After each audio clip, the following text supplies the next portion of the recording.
Greetings, ladies and gentlemen. I'm Joseph Atick, Executive Chairman of ID for Africa, and I'd like to welcome you to part 2 of our trilogy on vaccination certificates and identity management.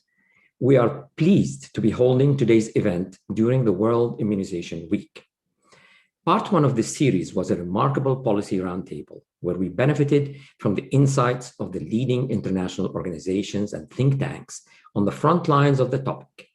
We learned about 3 initiatives for standardization and interoperability focused on continuity of health and international travel.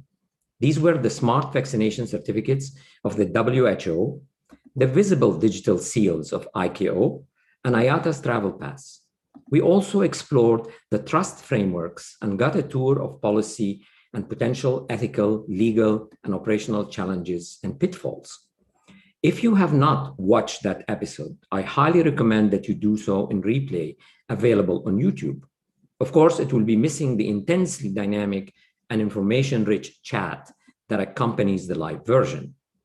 Today, we continue what we had started by exploring leading national and private sector initiatives for COVID status management for a broad set of use cases, not just travel and continuity of health. But before we start, I'd like to briefly comment on something that many of you may be wondering about.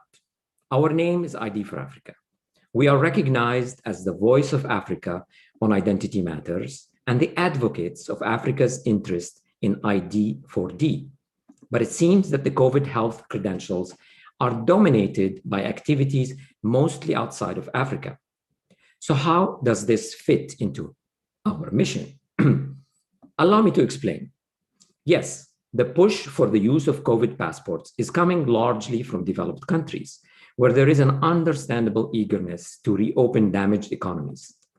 It now appears very likely that such passes will be required for entering into many of these destination countries. Imposing them as a requirement on incoming travelers is within the sovereign rights of nations looking to protect themselves. But as currently envisioned, requiring them in absolute terms threatens to isolate regions like sub-Saharan Africa that may lack the infrastructure to comply with the chain of trust that attests to a genuine COVID status. The challenge is not in verifying that the credential itself is genuine. Securing the credential is easy. The challenge is how to trace the credential to a genuine clinical event. A jab in the arm administered pursuant to a WHO-approved vaccination protocol, or a COVID test conducted per international standards. Any lack of traceability undermines trust in what the credential attests to and could provoke reactionary measures that penalize the honest majority from developing countries. The concern here is different than that of vaccine equity. Yes, Africa's vaccination efforts have been off to a slow start, and the continent will be trailing behind in vaccinating its people for several years to come because of limited vaccine supplies and people's hesitancy. This unfolding vaccine inequity is a major issue, but we believe WHO's COVAX program is the right framework for addressing it.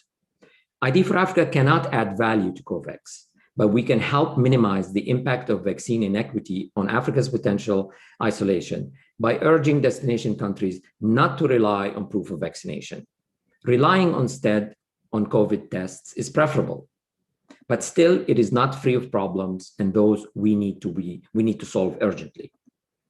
Tests upon arrival are not robust, are not yet practical from passenger flows, and tests at point of departure suffer from the traceability and trust issue that I just raised, and hence have the potential to result in another global inequality. Today, there's no standard for traceability of test results or for accreditation of laboratories issuing them. And even if they exist, the infrastructure to comply with them may not be easy to build quickly in developing countries. Under such circumstances, there is a danger that destination countries may shut their borders to travelers from countries where they deem test results are dubious. We have organized the trilogy of livecasts on COVID credentials with 3 objectives in mind. First, we wanted to make sure that the global community does not ignore the consequences on the development agenda of a binary world, made up of those who can prove their COVID risk status and those who cannot. Second, we're using this forum to call on the African authorities to strengthen accreditation of testing laboratories while they ramp up their vaccination campaigns. And third, to inform them of the range of solutions for COVID health status management currently available on international market. All of these objectives are within the scope of our mission.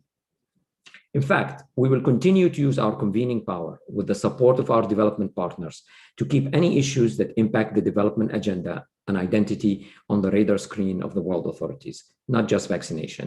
For example, on May 26th, we're going to tackle another trust issue.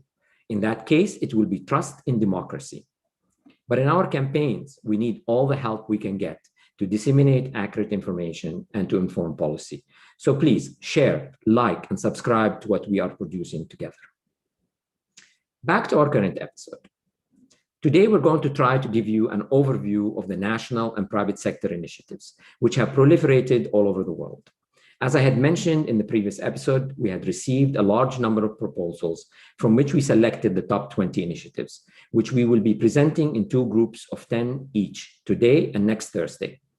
Actually, we will conduct both today's and next week's session in 3 segments, with a mix of presentations, Q&A, panel discussions, commodity voices, etc. Please note the structure.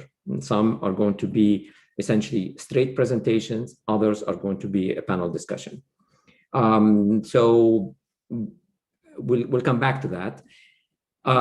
In fact, segment one will give us an idea what's happening in countries like Singapore, India, Nigeria, Kenya, Cote d'Ivoire, Ghana, and Egypt. While in section 2, we're going to talk about one of the largest private sector initiatives in the domain, which is the Good Health Pass Collaborative.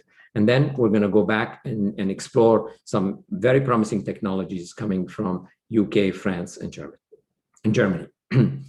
Actually, let's share with you also the May 6th lineup, which is another really exciting lineup, which will include a deep dive into Europe's Green Pass, which you've heard a lot about.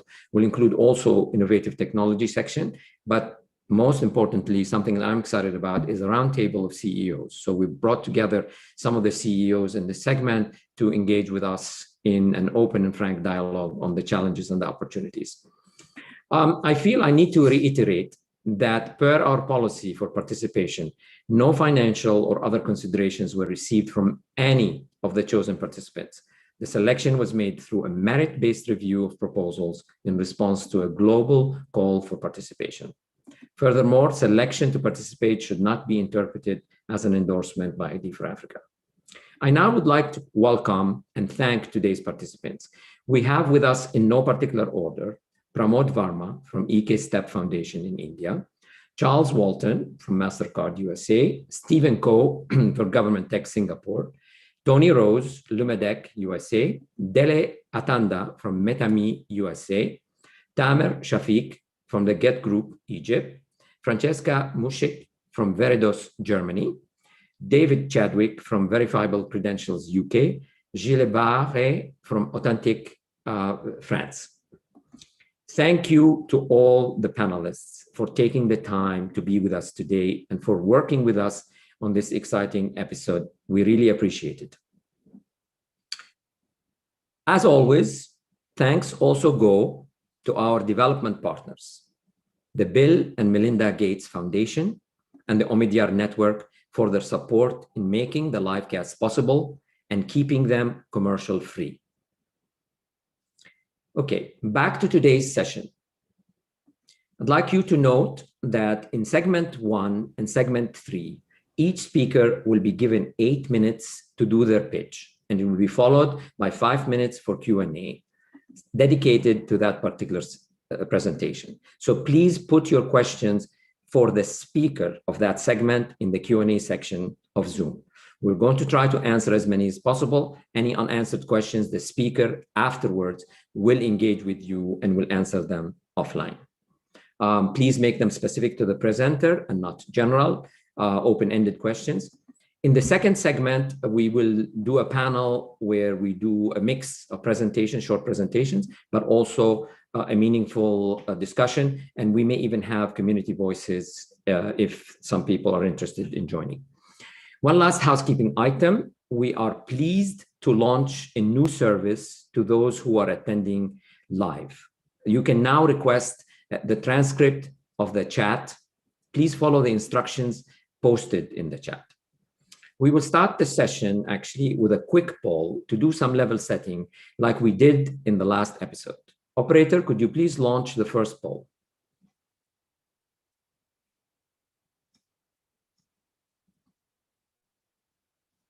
Okay, last time we asked the question, have you already gotten vaccinated? This was 3 weeks ago, at least one dose. So we were trying to see where the progress in our community, on the vaccination in our community.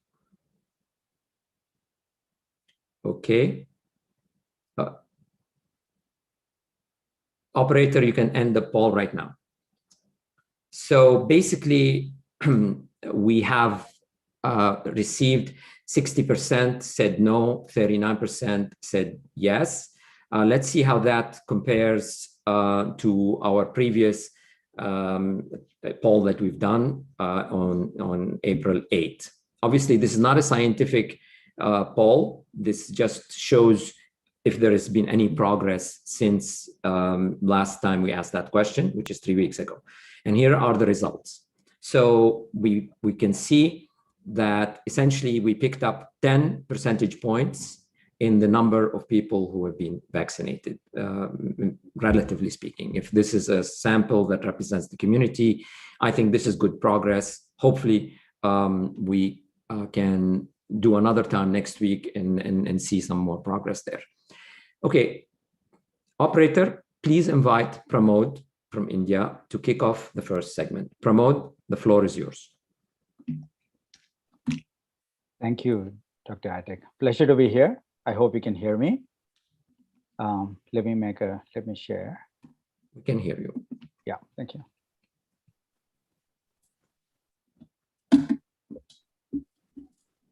My name is Pramod. I'm the chief architect for India's identity program and India's stack in terms of payment, digital locker, and so on.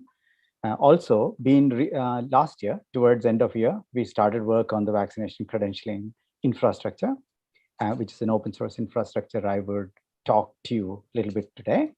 And I'm the architect for that as well. Yeah, pleasure to be here and pleasure to be talking to you. So if you look at the large scale vaccination needs for a country like India, very large population, quite diverse population, we needed 3 things to be taken care. One is the supply chain aspect of the vaccine availability, readiness, storage, and we have 600,000 villages and so on, right? Quite a large reach needs to be managed. Second, because of the population, large scale population, we needed capacity building. The trained people, trained to handle vaccines, logistics, as well as trained to do vaccination and any other response for the community in terms of adverse effect or anything of that sort. So there was that was required. And of course, finally, when the vaccination starts, doing the field vaccine administration and management per se. We already had some systems dealing with these two, first 1 and 2. So the last one was actually missing in India, and India has been building open source digital infrastructure sort of as a public good. And we went in the same philosophy and built DIVOC. It's called DIVOC, Digital Infrastructure for Vaccination, Open and Credentialing. DIVOC itself is nothing but a flexible and extensible software. It's not a service, it's not hosted by us. It is just plain software that can be hosted by any one of you. That helps various countries. It's built to be multinational, built to be multilingual, and quite flexible for any country to be able to digitally orchestrate large-scale vaccination and certification program. It is not specific to COVID vaccination per se. It can be extended for any kind of vaccination like polio vaccination and so on, if you are doing in your country. But COVID is giving you the reason for implementing something like this. If you're one of those countries looking at open source public digital infrastructure, DIVOC is a great choice for you to make. And if you want it to be standards driven, secure, and massively scalable, definitely you can imitate something what India is doing. And the primary component of this, which has many other modules, which I would briefly mention, is the vaccination certificate itself. And that is, India is already issuing them. It is based on the WHO draft guidelines using the W3C verifiable credential specification and aligned to our, India has adopted FHIR standards for all our personal healthcare records. So it's actually going to be available through the India's digital PHR architecture. And it's actually digitally signed QR code. You can see a sample here. It can be available smartphone, but India, not many people have smartphone. So we also wanted to make sure it's printable and it's multilingual. India has 22 official languages. So we have to deal with multilingual aspect as well. And many people provide it as self-service. So DIVOC can offer a self-service portal through which people can access, or through any API integration to any application. But India also is a very highly assisted country. Many people go to nearest facility and get it printed. And so we have been very careful in ensuring large inclusive design that does not assume uniformity, that everybody can read English or everybody has smartphone or everybody has internet. No such assumption is made as to specifically cater for India. And of course, it's integratable to various health lockers, applications like travel passes and common pass and so on. India has its own apps, health apps. So we have integrated it, and also beginning of the immunization registry itself. So if you look at the software per se, it has many features very specific to vaccination. It has a concept of an electronic registry of authorized and authenticatable facilities, vaccinators, vaccines, and of course, subsequently vaccination. All the vaccination itself goes into the register, and citizens can register themselves either through a self-service model or through an IVR, or through an assisted model. They can register and take appointments across these facilities. And the vaccination app itself is available on smartphone and desktop for the facility operator to be able to use it, so that when the person gets a jab, it is digitally captured, and it can be offline and subsequently synchronized to the server online. But everybody gets a vaccination certificate, and that's very key, either a printout or a soft copy. And that is digital. We talked about that. And of course, citizens can download themselves or through an assisted model. And we also have an SDK and a verification. It's an open specification. So anybody can write a verifier app and integrate it into their own app. So we provide the specification, public key, and a sample SDK for anybody to be able to actually integrate verification. And it's massively scalable, of course, for the India scale. It's cloud ready. India runs currently on a public cloud. India's instance is actually on AWS India, but it can run on private cloud as well. It's completely neutral, massively scalable. It's benchmarked to quite a large transaction per second volume for India scale. We were dealing with 10 million a day, and that's a volume we are peaking to. By June, we expect that to happen. It's actually live in India. DIVOC is used in India. So it's production tested, and it's fully API based, integratable to other apps and so on. And it's completely an open source software. India has issued to 145 million digital certificates through DIVOC. So it's already proven at scale. It's expected to go around 500, 600 million pairs so in the next few months. Thank you. And here is the link. In case you want to scan, you can scan the link and actually explore. Yeah. Thank you. Excellent. Thank you, Dr. Dr. Pramod, excellent. This is an interesting, I've got a couple of questions for Should you. I stop sharing? Yes, stop sharing so we can have a couple of questions. I noticed that the DIVOC framework relies on the Aadhaar number. What happens in countries where a digital identifier does not exist? How would we adapt the DIVOC to that context? Excellent question.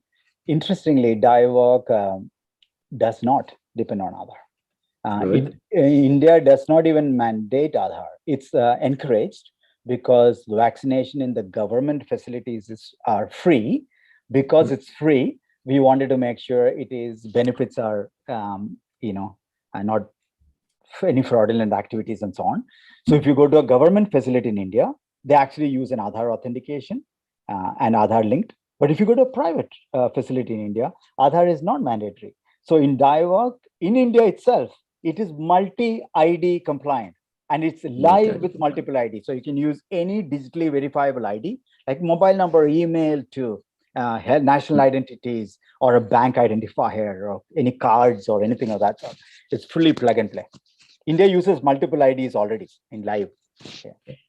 Now, basically, do the labs that are doing the vaccination need a client in order to submit the data out? Speak about how labs are integrated with the central server of the registry of vaccinated people. Fantastic.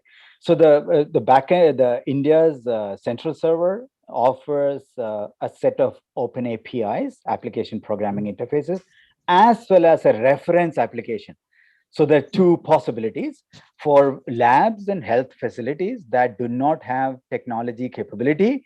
They can use the reference application as it is. The reference application is available on desktop as well as available on smartphone. So they can use that. For the more sophisticated private facilities, they can use their own health management or lab management software and use the APIs to integrate it backwards. So we provide reference application and APIs. Okay, so you're essentially supporting an ecosystem, and they can use just like you did with your experience. Because India is highly diverse, and the diversity necessitates diverse solution and not a uniform solution. So. Excellent. There is a specific question from Stephen Wilson to you. It says, Pramod said that the vaccination certificates conform to WHO guidance based on W3C verifiable credentials, but WHO has not endorsed W3C VC. Please explain further. Yeah, so they have actually been working on the draft one. The draft one they have put out for public comments is actually VC based. I'm not sure how strongly they have taken that stand, but we have been part of the working group, and we have definitely told them that VCs ought to be one of them. My understanding of the draft that has come out, one of our team members is part of the working group, is actually VC based draft. Very minimal data structure, so it's not complex for countries to adopt. But India has gone ahead with VC and the minimal data set of WHO. So the WHO minimal data set is used in India with VC digital signature. And I think it's a diversity of technologies and conflicting messages to WHO, maybe causing that little bit of a confusion. But India has anyway gone ahead with VC. Right. Just we're running out of time, but there's one quick question that I'd like your perspective on it, which is basically the proliferation of different schemes. How do you see the linkage between them? We're facing this in the United States right now. For example, Europe is talking about letting Americans who've been vaccinated come back to the continent. And the question becomes, well, how do Americans prove? And also, how do we get into the WHO's smart vaccination certificate framework? I have been vaccinated. I have my Excelsior pass from New York. Do you have an API that integrates other schemes that attest for my vaccination status to bring them into you, other than just the fact that somebody gave me a jab? I mean, do you have a data integration that doesn't go from the labs themselves, but from other schemes that you deem have trustworthiness in them? So the DIVOC per se, it's an open source software with extensibility. So India is not using the scheme you are talking about. India is using a central issuance of the credential. So while the facilities are diverse and decentralized, the injections, the administration is decentralized, the issuance of the credential is centralized, but the verification of the credential can be integrated to any app, national or international. And because of the VC usage, it can be actually portable. That means I can take my India certificate, import into, say, travel pass or a common pass. That's it.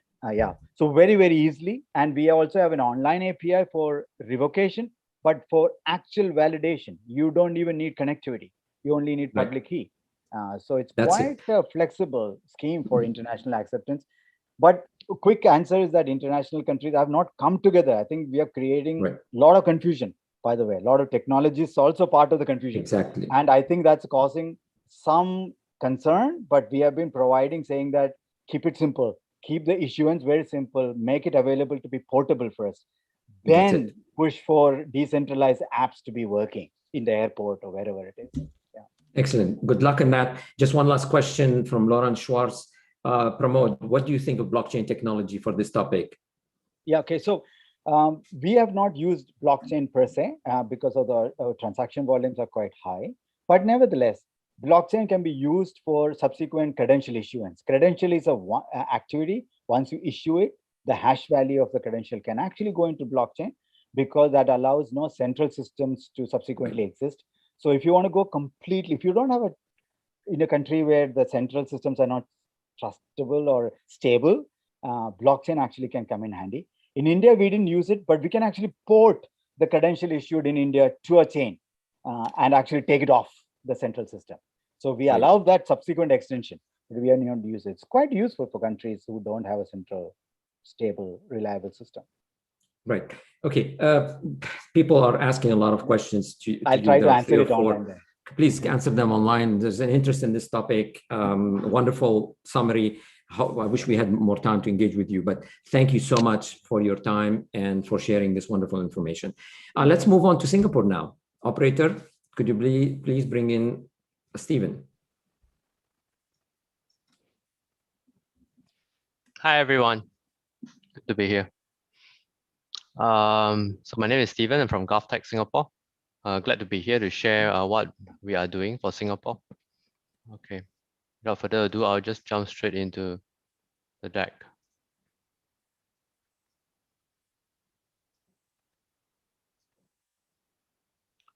Okay. Right. So I'm from GovTech. GovTech is basically the technology arm of the government in Singapore. So we work with our partnering agency to develop digital products that is used by citizens as well as businesses. So in this case, we work with MOH, Ministry of Health, to develop this vaccine and test digital certificates. So what you see here is not just for vaccination certs, but also used for PCR tests, serology tests, etc. Here's a quick overview. There are three components, I would say. First is the issuance. Second would be to display and store the health certs. And third would be how do you verify the health certs. So health certs is basically a set of digital standards and schema that we have open sourced it at healthcerts.gov.sg. You can check it out, and if you look at the schema, it follows the WHO interim report, minimum data set, as well as follow the FHIR standard as well. So when an individual visit a clinic to go through testing or vaccination jab, they will receive this digital health cert document, either through the email or through a mobile app, depending on the how the clinic implement. So it's, why do I say that? Is because it's actually decentralized technology. So yes, it uses blockchain, which I can talk about that later on. And one of the reasons why it's done in this way is because when we first started, and I believe that in many countries, PCR tests, serology tests are all decentralized, unlike vaccination, which is centralized because of limited supply. And therefore, whatever we develop is actually aimed to follow the business model, which is in this case is decentralized, and then we also use it for vaccination in a centralized model as well. And then if you go to flow number 2, display and storing health certs, the individual will apply for the notarized health certs for travel at notarized.gov.sg. So this is a website that we have. So the individual will go there and then apply for it. What do I mean by notarized health certs? So think of it this way. The first issuance of health certs is issued by a private clinics, all right? And then whereas for downstream verifier, like other countries, if you want to bring the health certs to, they will want the government to underwrite or to notarize it or to officiate it. So if you look at the WHO interim report, it also mentioned about member states have to sign on it using a PKI infrastructure so that the other destination country member states can verify based on the PKI directory.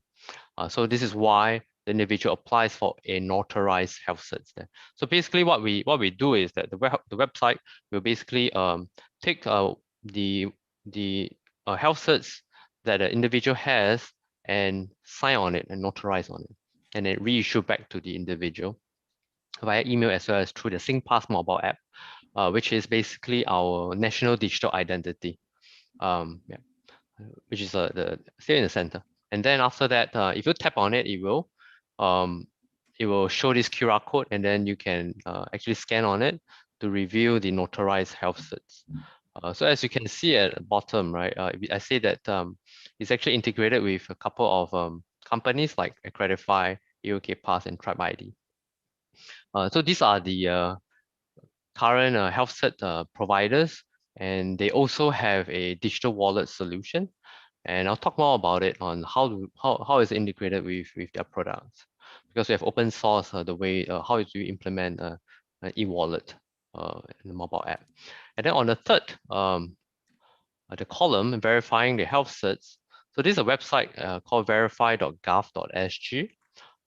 We have also open source this part on how do you verify it.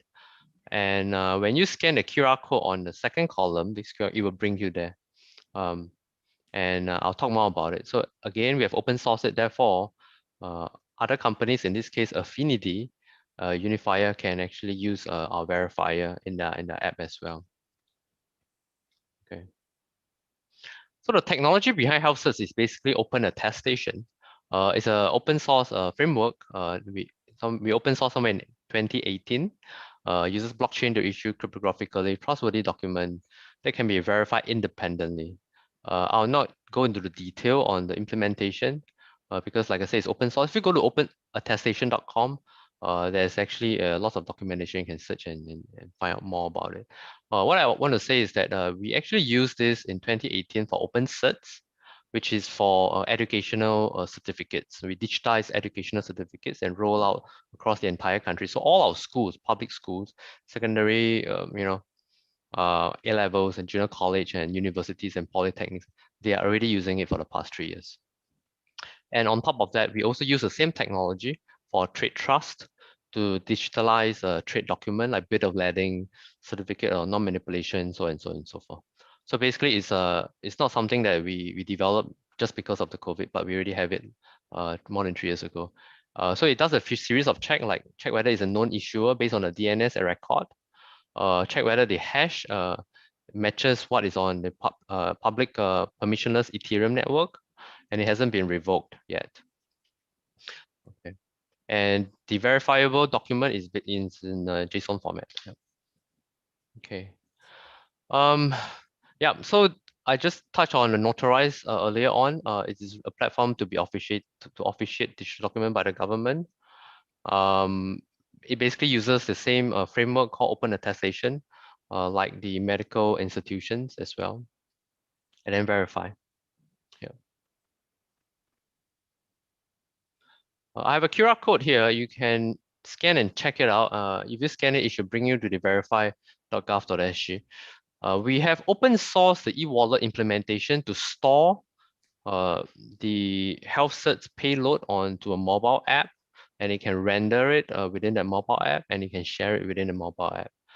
And our partners have used it to implement it, and this is how we interoperate with them. So in this sample, it's actually a static QR, but if you use the e-wallet, you will generate a dynamic QR for one-time read for privacy preserving. So what it does is that there's 3 parameters. The first parameter is a URL, which is the verify.gov.sg. That's the URL to render the health certs document. And the second parameter is the health certs document URL, and it's actually encrypted. And the third parameter will be the encryption key to decrypt it, and then you can render it. And therefore, with these 3 parameters, you can actually generate a dynamic QR for one-time read for privacy reasons. But for the more to be more digitally inclusive, you can also print out the hard copy as well. So these are the 10 providers that are actually using health certs in APAC, ASEAN, and Europe and US, and various countries where they operate. I'm sorry, you only have less than 1 minute left. Could you wrap up your slide, please? Thank you. All right, and they operate in more than 30 countries and cities, and they are actually helping more than 400 medical institutions to issue health certs. That's all I have. Thank you. Excellent. Okay, we're going to try to address some questions, but while we look at the questions that are lined up, wanted to understand your identification model. I mean, this is health cert that certifies, but it also identifies. I mean, the person's ID, I don't need an ID, right? This is built into it, or how does the identification part work? Okay, for us, we are fortunate we already have a national digital identity, which is called NDI. So it uses biometrics. How this health cert works is that it actually borrows or uses the underlying NDI infrastructure in the mobile app. And therefore, what health cert does is more of solving the tamper-proof problem. Right. Hope that answered your question. Yeah, so basically you do need a digital identifier, but you're using the national ID in Singapore. Yes. In other contexts, if a digital identifier does not exist, there needs to be another alternative built at that moment. So in an analog world, so if you do not have a digital identity, then what needs to be done is the verifier will need to compare the passport number in the health certs versus the actual passport number on the passport itself. Okay. Yeah. So you can provide the passport as an identifier. Yeah, we do that. We do that. Okay. So just before I follow up with another question, there's been a lot of interest in accessing the presentations from the panelists, including yours. So the answer is yes, if you are watching live and you attended live, you have the ability to request, please follow the instructions that are now being posted in the chat. So there's an email address in the chat. But again, the condition is you have to have attended the live so that we make this exact level playing field. Those who attended saw this information and therefore they have the entitlement to receive it, but they have to request it. Okay, so one more question, which has to do about the integration and portability. Let me see if I can understand this from somebody by the name of Mr. Costa. As a result of my last question, I'd like to do a follow-up question. In the last section, we talked about the use or management of registration data for travel companies. These companies will have an identical tracking application to be able to handle the different data. That's a question. How do you see your application, health certs, being used, for example, by the IATA travel pass? Okay, there's this page I talk about the e-wallet implementation. So this is where we open source reference implementation of the e-wallet. So IATA Common Pass, they can actually use our reference implementation to implement it inside their mobile app, which will then enable them to store, to render, and to share the health certs. Because health cert is basically a JSON document, that's all. Then the question is, how do you render it? And how do you verify it? That's all. And all is already open source. But in a way, there needs to be a bilateral agreement or some agreement that basically IATA says, if you have a health cert in your mobile wallet, in your e-wallet, that's acceptable for us as a credential. I mean, isn't there some sort of accreditation of your framework?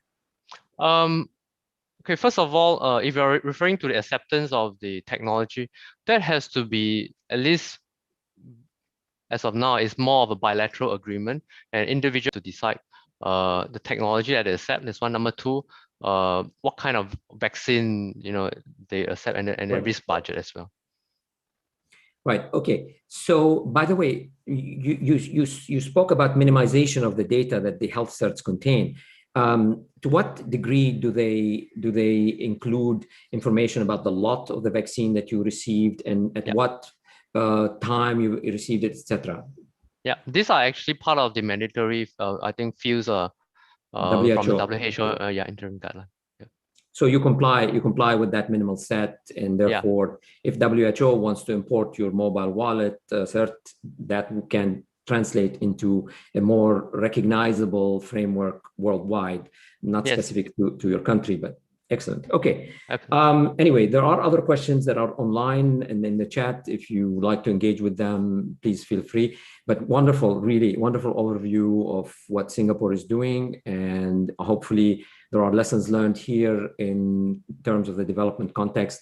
Obviously, you've got a very developed framework with the digital ID being available to everybody, and most probably everybody in Singapore uses a smartphone, but you've made available also the possibility of using it on a piece of paper. So that's wonderful. Thank you. Thank you so much. Thank you, everybody. Yes, for sure. Thank you.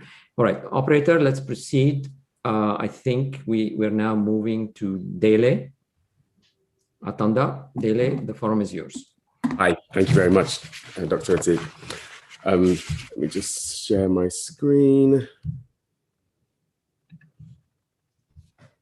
Okay, all right. So hi everyone, I'm Dele Atanda, CEO of metaMe, and I'm here to introduce Health ID.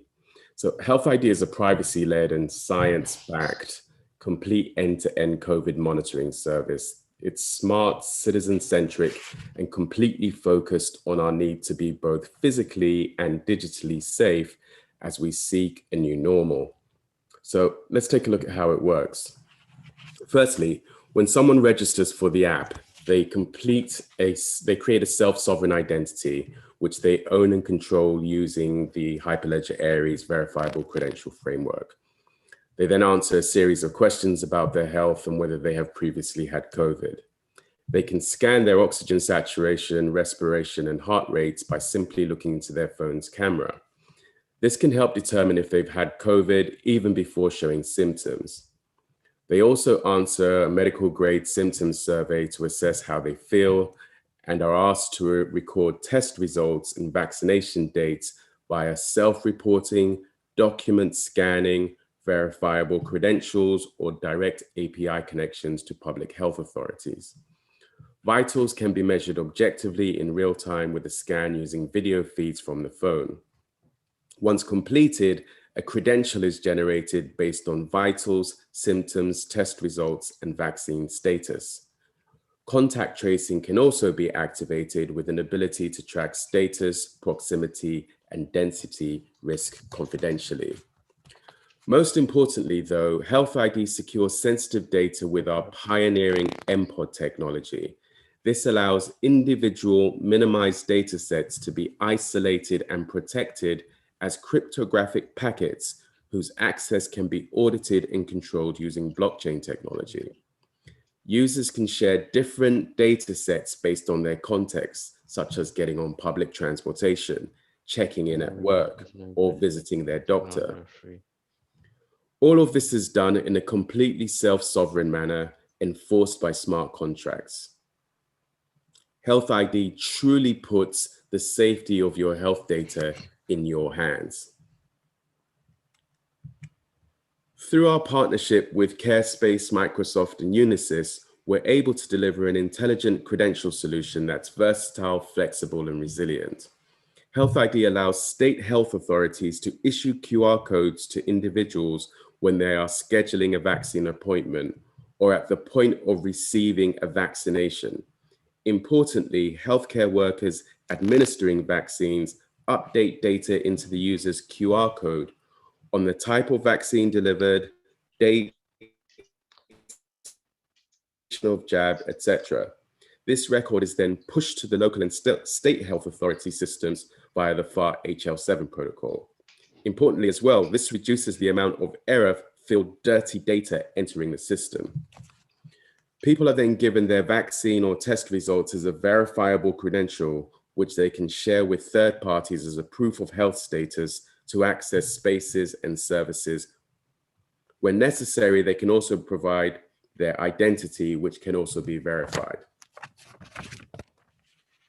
So to recap, Health ID lets people schedule a test or vaccine shot in-app or on a government website. It allows them to receive a verifiable credential at the point of care, proving they are vaccinated or tested. Very importantly, this credential can be provided both digitally on the person's phone or physically as a smart card that also writes to and reads from our blockchain. This crucially means we can provide verifiable credentials that are private, intelligent, and interoperable with other systems affordably to populations at scale, irrespective of their level of smartphone penetration. This thus expands the reach, equity, and inclusion of our solution substantially. So privacy is really central to our philosophy, and all transactions in our network are anonymous by default.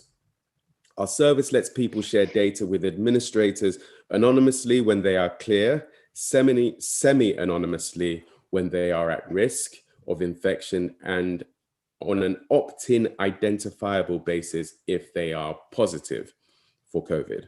When clear, a person has a random identifier associated with their data that persists for no more than 24 hours.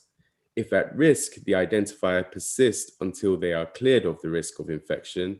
In either case, their data sets do not contain any identifiable information, thus preventing identification. If they become infected in a closed context, for example, in an enterprise or work setting, then an employee ID number is available to a cleared HR person only. If in an open public context, they can opt in to being identified to receive medical assistance. Health ID is currently being deployed in a pilot with a major US healthcare system and is being reviewed by another regional system in the New York area. Parts of the solution are being utilized in Texas and Ohio currently. Additionally, we are in a pre-launch phase of a nationwide direct-to-consumer campaign. We're very excited to announce today a partnership with DiasporaCare in Africa. DiasporaCare is a digital healthcare platform connecting people from the African diaspora communities with pharmacists and clinicians in Africa. DiasporaCare allows people in the USA, Canada, and Europe to fund their families' health needs on the continent. Health ID is integrating our COVID monitoring service into DiasporaCare's Clinic in a Box and Pharmacy in a Box digital health products. Together, we will deliver smart credentials and smart health services to people across Africa. Initial pilots with private networks of pharmacists and clinicians are underway in Kenya and Ghana. With Health ID, we believe there is a real opportunity for Africa to develop a robust, rich, and ethical disease monitoring capability that can scale and stem the spread of COVID in Africa. We believe this capability can endure and provide Africa with an advanced pandemic resilience for many years to come, and look forward to working with partners to bring Health ID to Africa at scale. Thank you.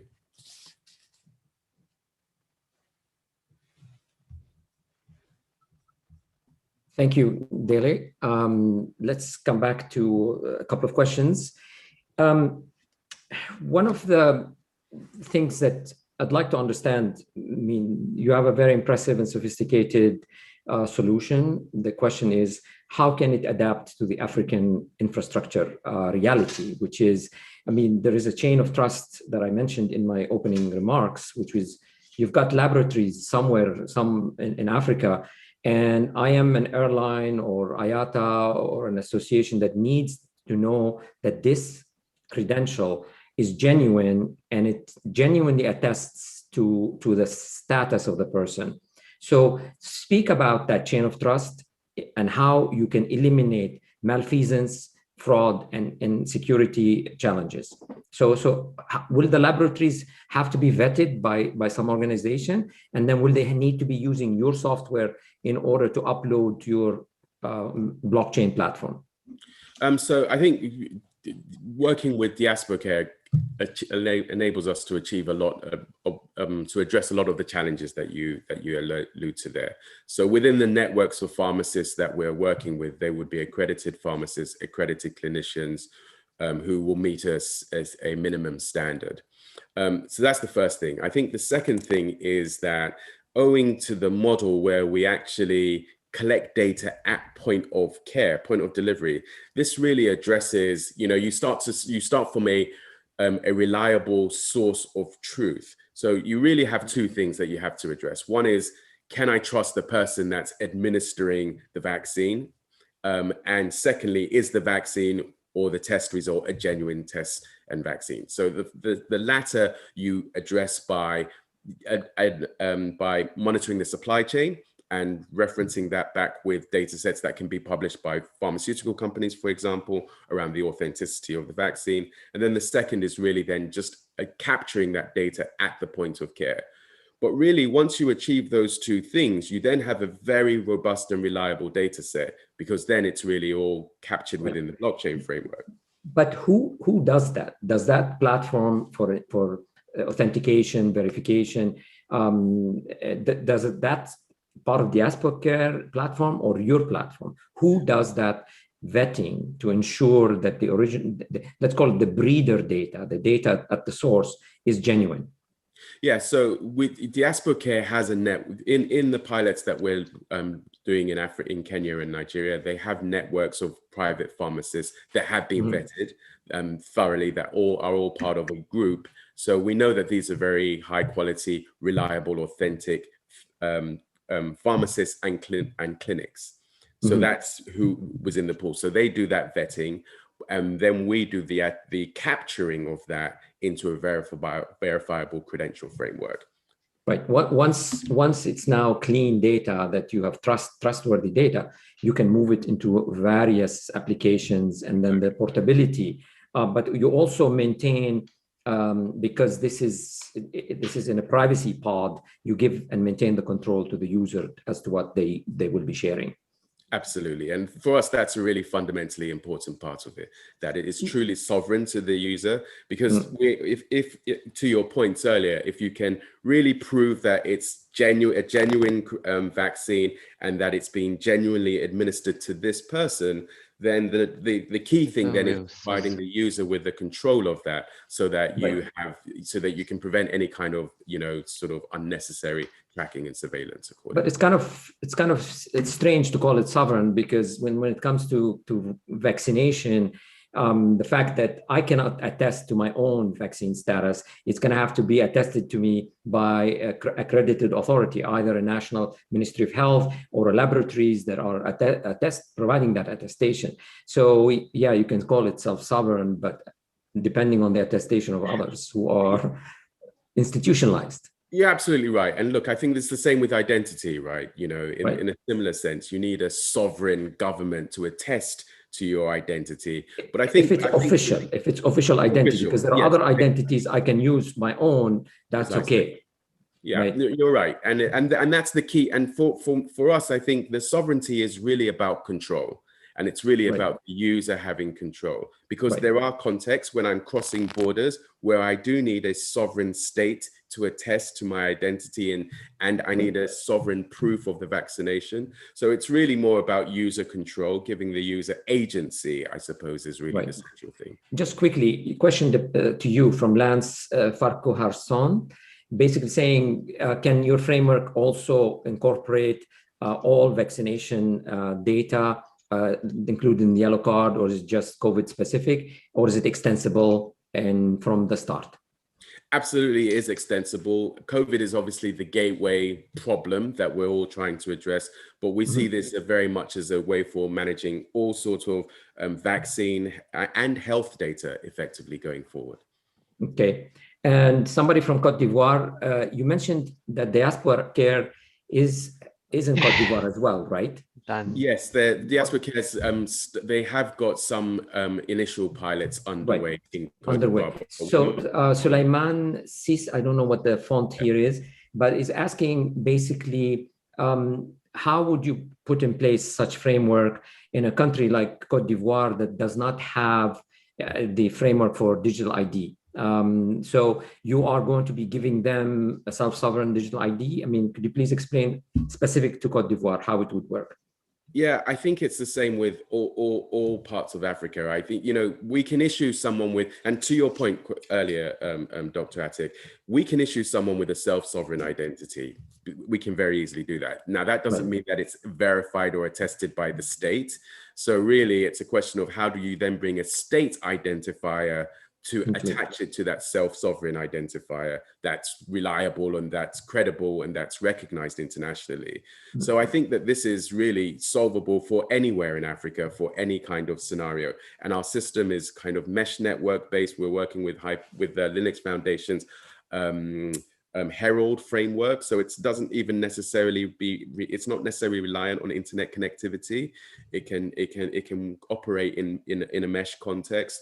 So I think that's the problem. You know, if you solve it at a micro level, then you can kind of scale it up towards being interoperable international systems relatively easily with the technology. Right. Okay.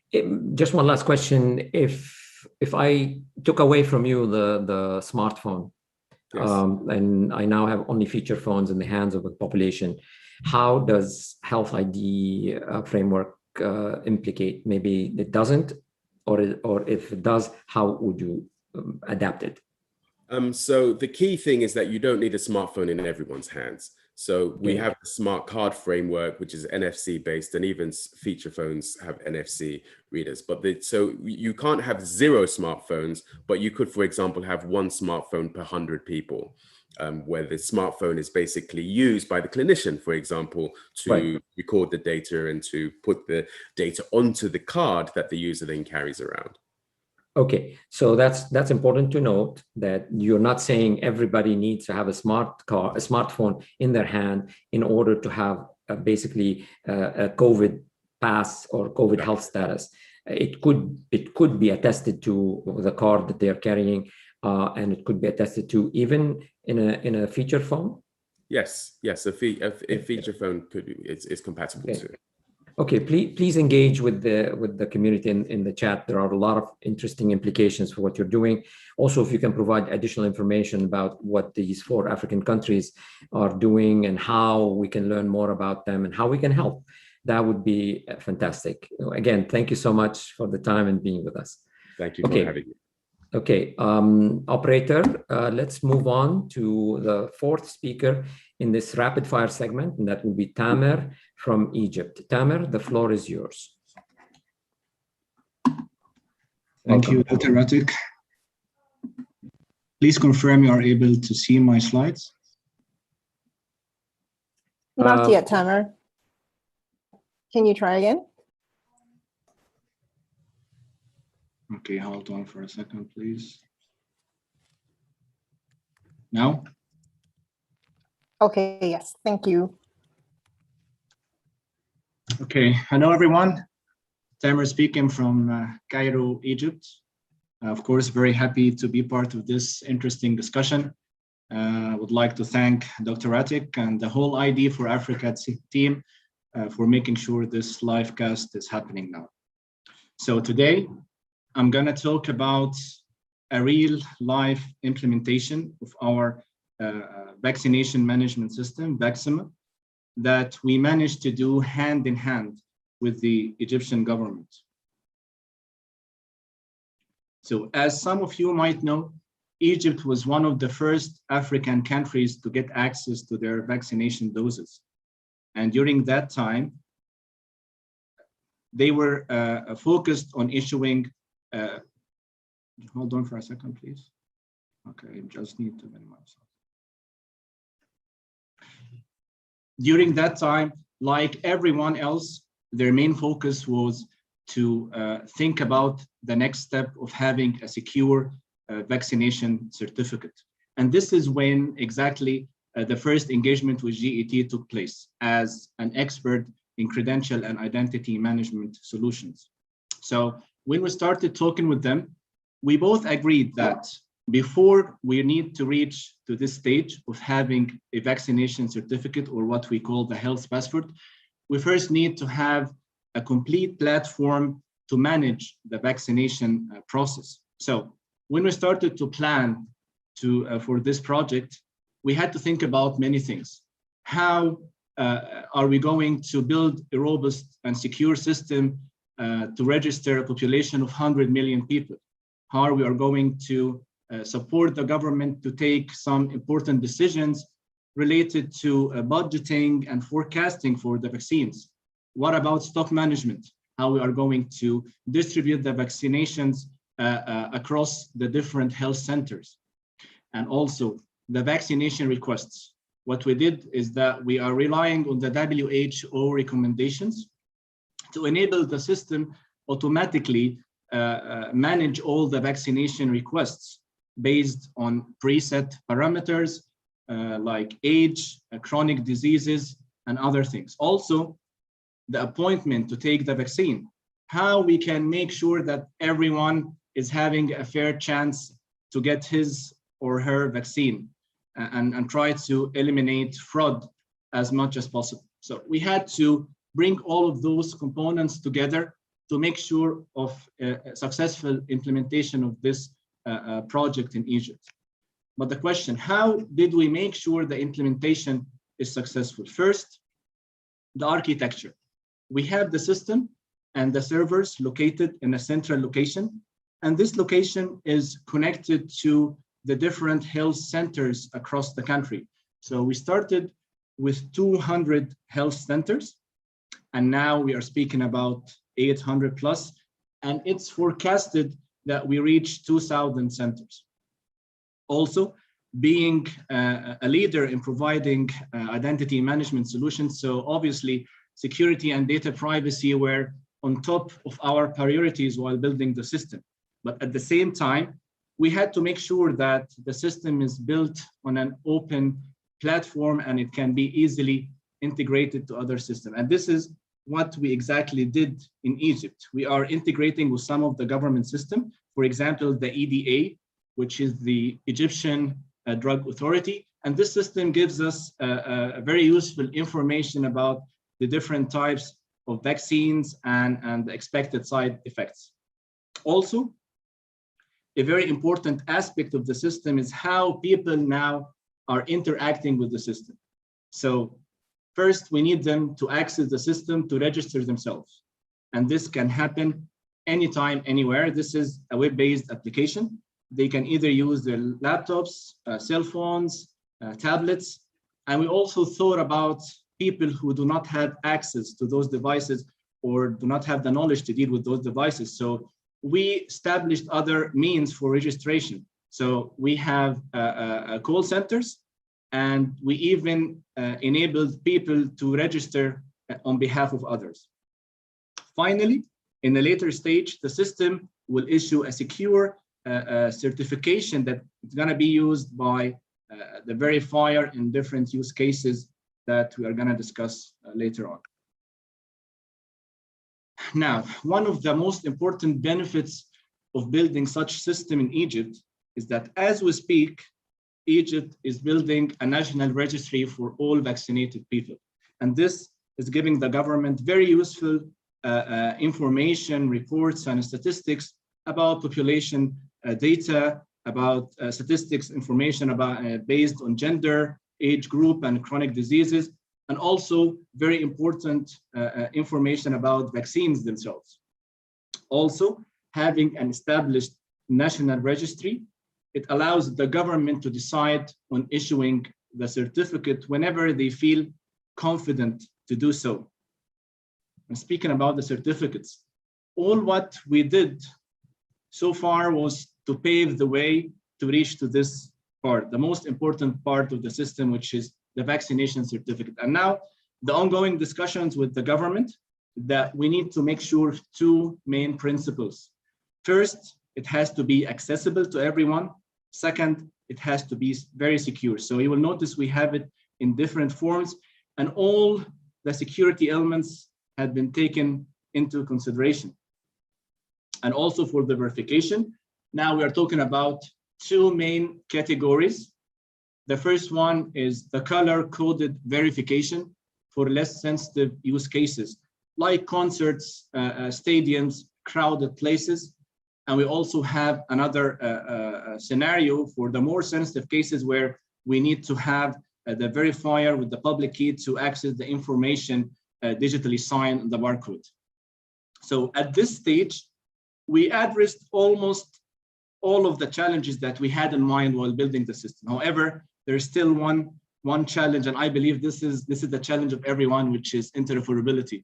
And of course, we are aware of the initiatives and the standards being discussed now, and we discussed that with the government. But we all know this will require some time. Excuse me, Tamer, you have 1 minute left. You Okay, have 1 minute.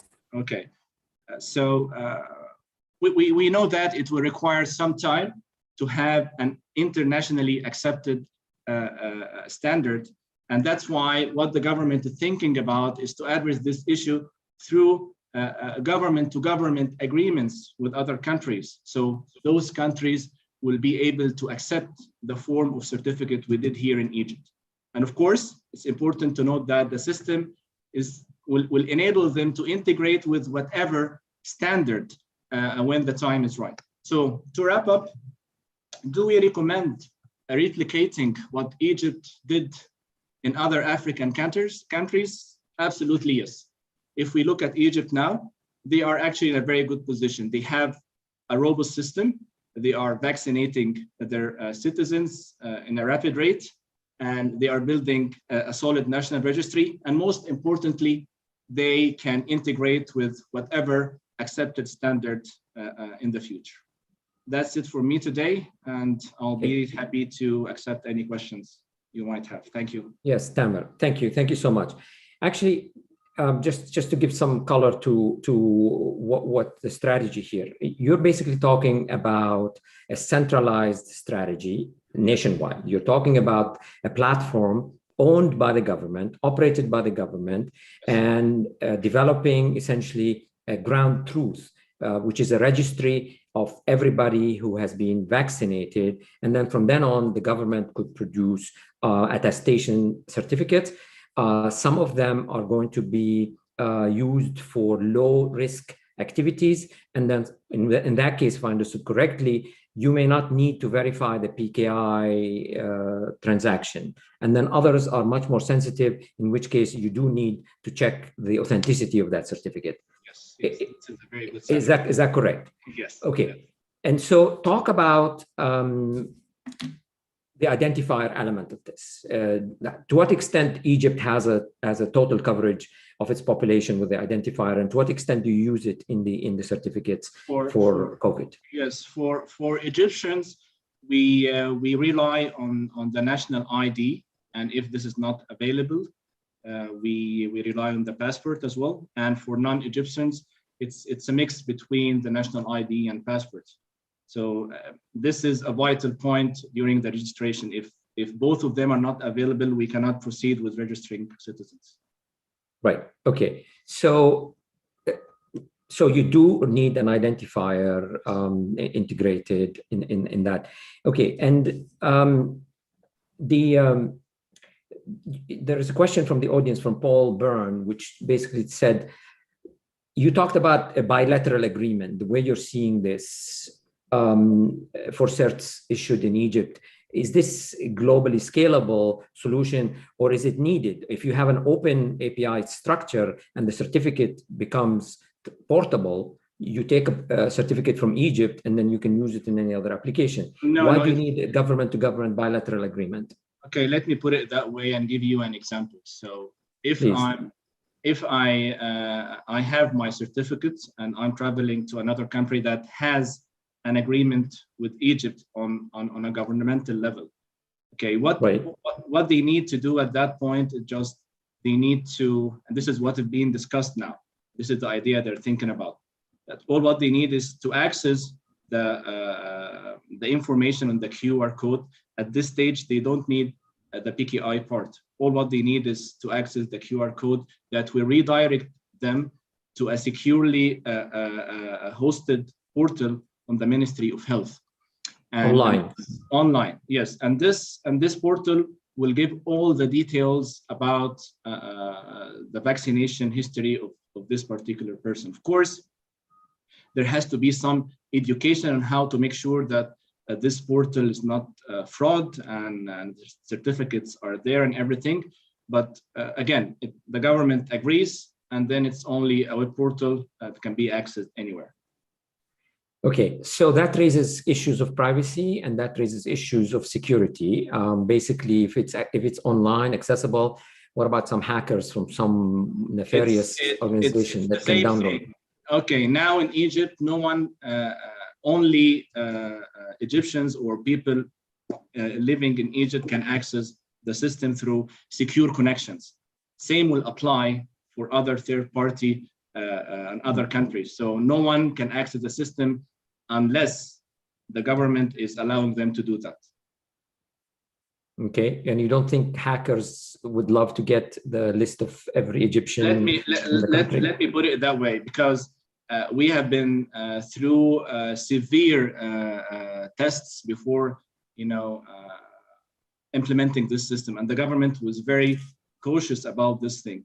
They even hired some third-party companies to test and do the penetration test for the system. So all the security measures that you can think about are already implemented, from firewalls, DOS, encryptions, everything. So we are not really worried about it. Fair enough. John Dubois asks, how do you ensure that the QR code that's being scanned by a third party is not addressing to a fake portal? This is this is a very good question. And this is why it's very important that, when you look into a secure portal, you can check the certificates, and there are some special modifications on the portal itself that can make sure that it's not fake. And this is an important step that has to be done with the other countries. It's like that you are educating officers at the border with your secure elements of the passports. So there is a learning curve that has to be done, but it's very easy to identify that this is not fake. Okay, so that's on your radar screen. You've got measures to ensure that that's not the case. One more question from Nikula Mawanza. Basically, it's an important question. It has to do with the fact that your vaccination management system is a backend system. Is there a wrap back, meaning notification by SMS to the individual who is concerned when their record has been accessed or the record has been hacked or disclosed? Do you tell people somebody asked about your record? Do you give permission to allow them? Talk about the potential notification to the people concerned with the records. Okay, so in terms of notification in Egypt, and I believe most of Africa, feature phones are still dominant. So it was very important for us to rely on simple communication ways. So we are dealing here with the national telecom operators.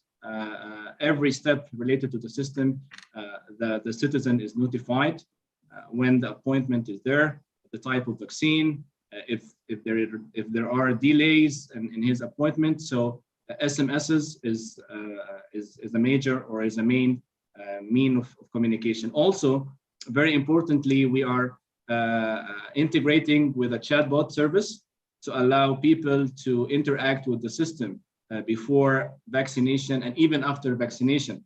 And this brings up a very interesting point. The more data the system is gathering, it can rely on business intelligence to decide and to make good decisions for both the citizens and the government.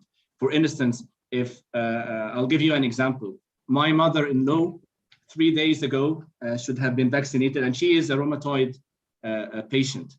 And she was supposed to take some sort a specific type of vaccine. I can't remember which one, but it seems that based on the data received by the system, there was some unusual symptoms for rheumatoid patients taking that vaccine. So the system notified her, okay, we need to delay this appointment, and you need to change the vaccination type. So the more information you gather, the more decisions you can give.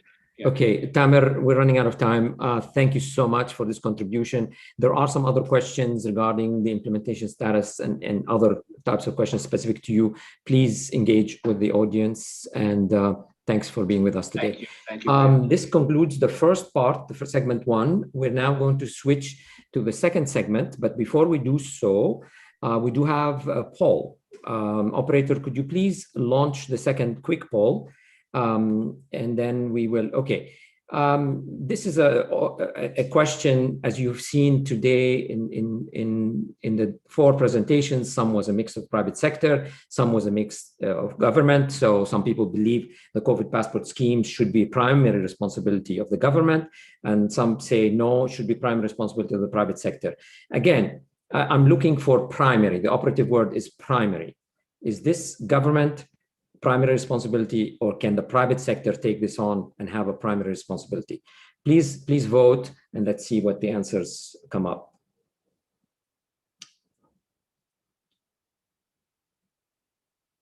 Okay, operator, there's a clear signal here. Please stop the voting and we'll share the result. It's basically, our community believes that 86% of our community believes that COVID passport schemes, the primary responsibility for them is the government, while 14% believe that the primary responsibility is the private sector. Here's the data for those on YouTube.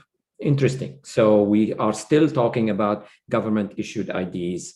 And so this concept of self-attestation cannot be done without the government blessing it, without the government being involved. Okay, operator, can you bring in the panelists for the second segment, which is an exploration of the largest private sector consortium, which is the Good Health Pass Collaborative. So, operator, could you please bring in Charles Walton, Mastercard. Bring in Jim St.Clair from Lumedic.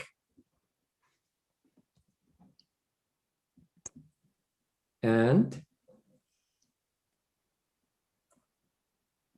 we have a third member of the panel, Tony Rose from Proof Market. So, gentlemen, thank you, all three of you, for joining us on this. I know you have your own initiatives, your own activities in this space. Some of you come from the healthcare side, some of you come from the payment and identity management side, but you, along with 120 other companies, have gotten together into a consortium collaboration to try to address this issue and bring some sense and coherence to this field.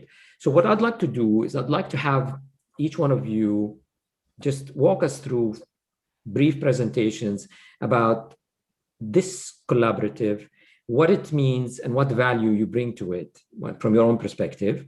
And then we'll allow the audience to engage with us in a discussion, debate, and question and answer. So I would like to start with Charlie. Dr. Atick, thank you very much, first off, for the invite. Really do appreciate it, and glad to be here today. To begin with, I'd like to just say some may have a question. What is a company like Mastercard doing in this field? And the point is that our CEO, Ajay Banga, has been committed to building out trust infrastructure for many years at Mastercard. When you think about what Mastercard is up to, it is about building trust across 200 countries in a manner that's consistent and reliable and interoperable and secure and appropriate to governments and countries.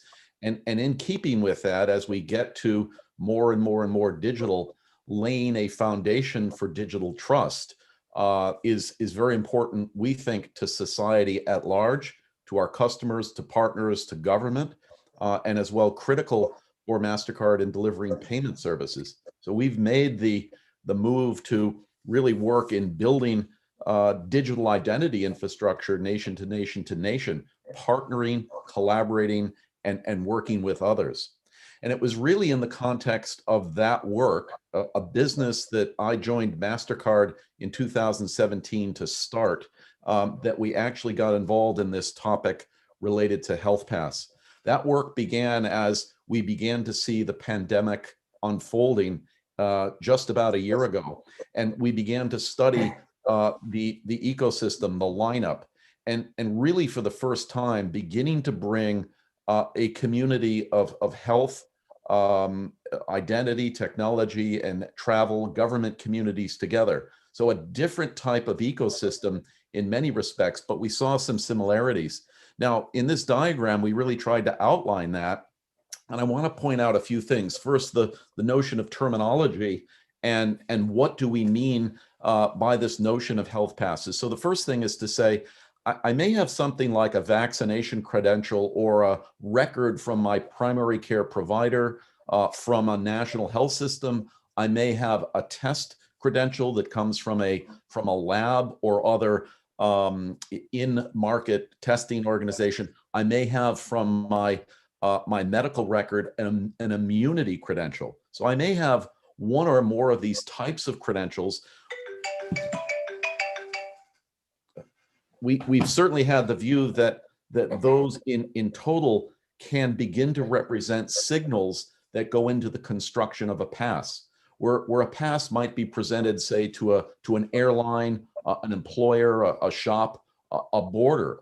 And so this notion of being able to model out this flow of credentials that could be very detailed, very rich, to the material in a health pass that meets the criteria, the policy of a verifier, a travel verifier, a border verifier, as well the notion of confirming who are appropriate issuers for such credentials. Charlie's Vaccination Shop is not an approved vaccine credential issuer. Providence Healthcare is an appropriate issuer in that context. So we began to model this out and began to see work that was going on across health, identity, air travel, and government. And through both pilot work that we had conducted in the UK market, so operational learning pilot work and dialogue across the airline industry, we came on to a problem. The problem was that this topic is not well understood en masse. We've got varying, somewhat myopic views of the overall end-to-end problem for health passes in the world, mixing the notion of a health credential coming out of a health system and a pass that might be needed for me to enter Singapore. And so we felt that education was very key. And we also knew that in the airline industry, interoperability was very key. We may see a health pass coming from a European country, from the US market, government, private sector, and importantly, those need to interoperate to mean consistent things at the end, much in the way that one begins to see a payment terminal out in the world accepting many types of payment brands. So too, the idea of health passes that can be consistently accepted, not only what a QR code means, but how the health pass might go into an airline boarding pass system, how a tap to a terminal might express a health pass. So both physically through API and then in paper, how will this go off and work in a consistent way? So we really then, back in the fall of last year, Mastercard had approached a number of companies that had been working in the field. Jim, as part of Lumedic, Evernym, and a number of others, were very like-minded. And we said, we need to kind of solve this problem. We did not see one global authority out there who was trying to bring a broad umbrella to bear, to bring work going on across the board in private sector and in public sector together into a blueprint. And we felt that that blueprint was very critical to get to next generation of health pass.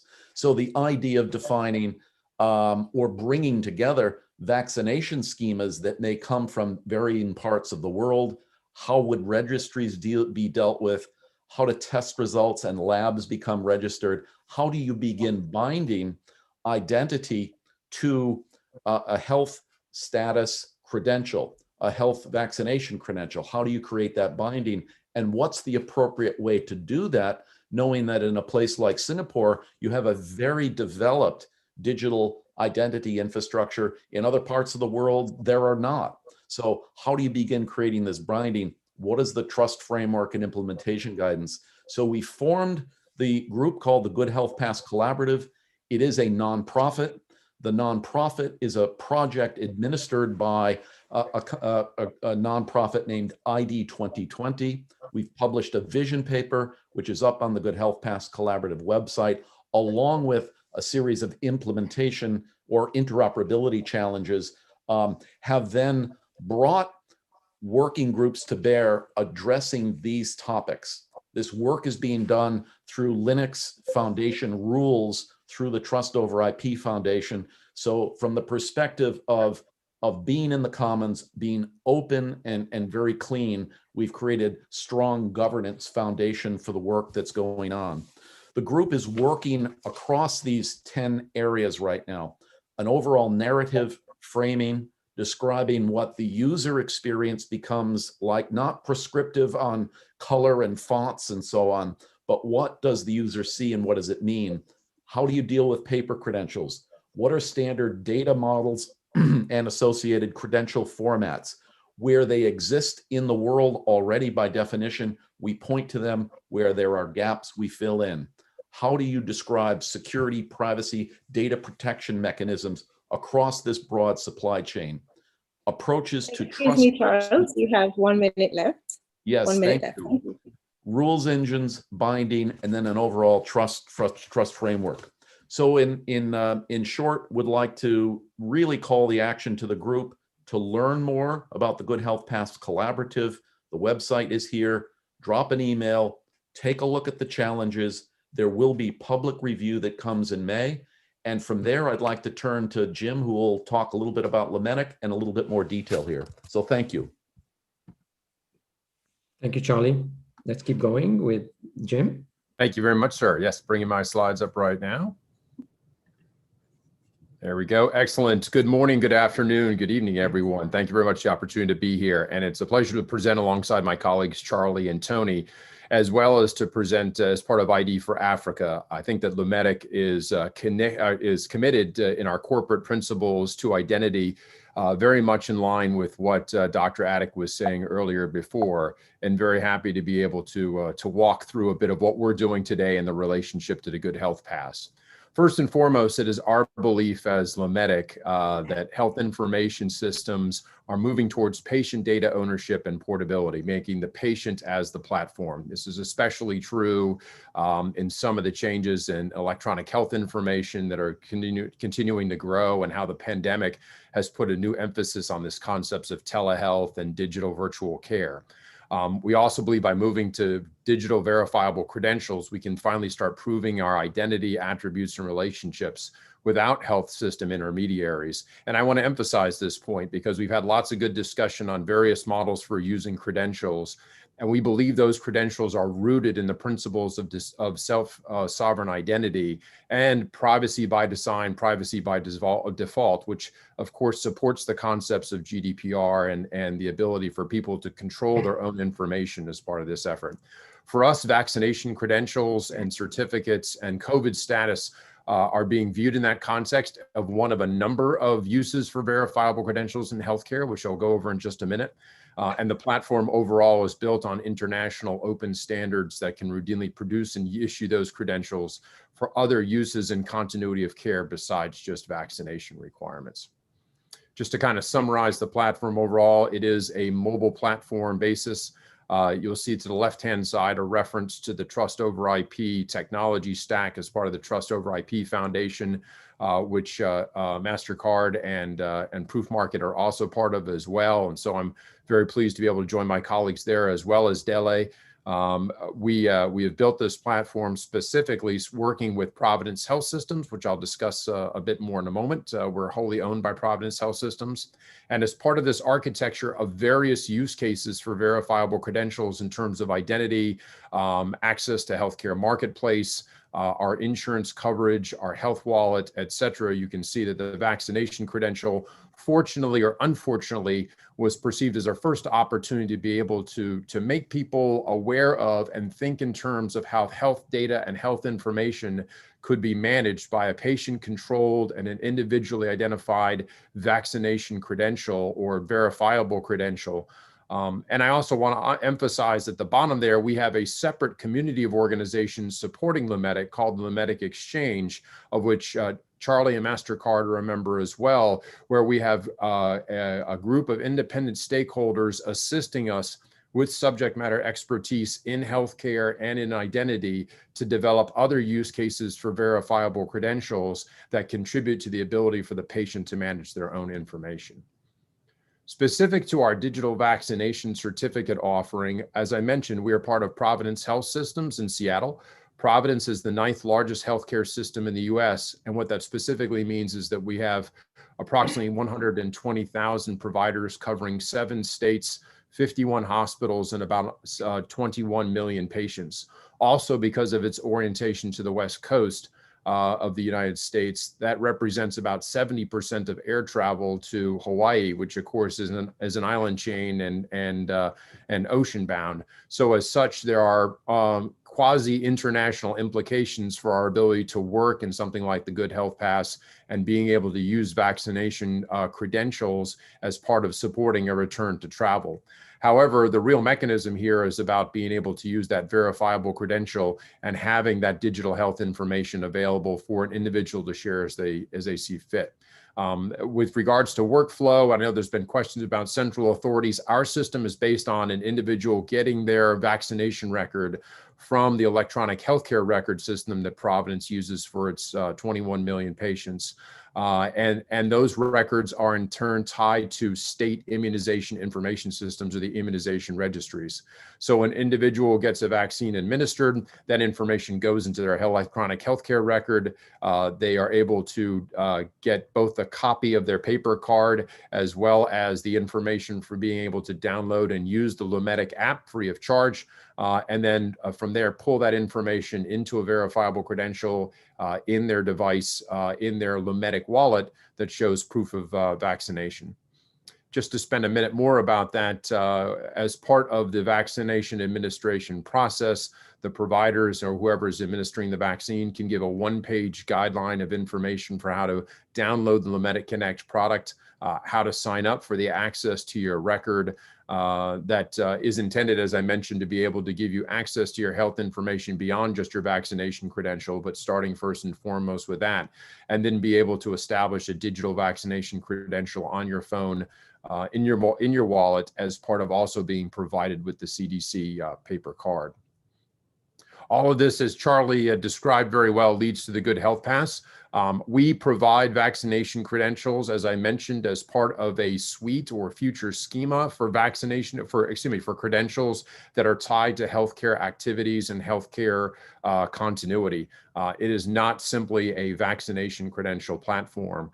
In that vein, our interest is to be able to see how our trusted source of truth vaccination credential derived from health record system can be used as part of an interoperable environment where patients and people within the Providence system may need to call upon that vaccination credential as part of a health pass. And thus it's critical not only that that is interoperable with other systems and be able to support Alaska Air, Singapore Air, et cetera, but also that it includes the principles of interoperability, security, privacy by design, and privacy by default, and allows the individual to also not have to sift through any one of a number of different applications and mobile wallets to be able to provide the required health pass information to travel.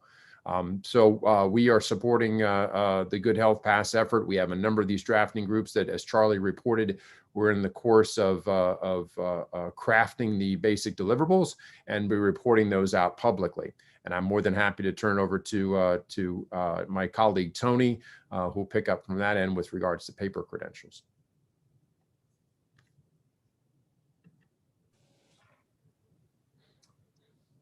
Thank you, Jim. Thank you, Dr. Atick. I need to share my screen from my other computer that I'm dialed in as. Okay, Tony, one moment.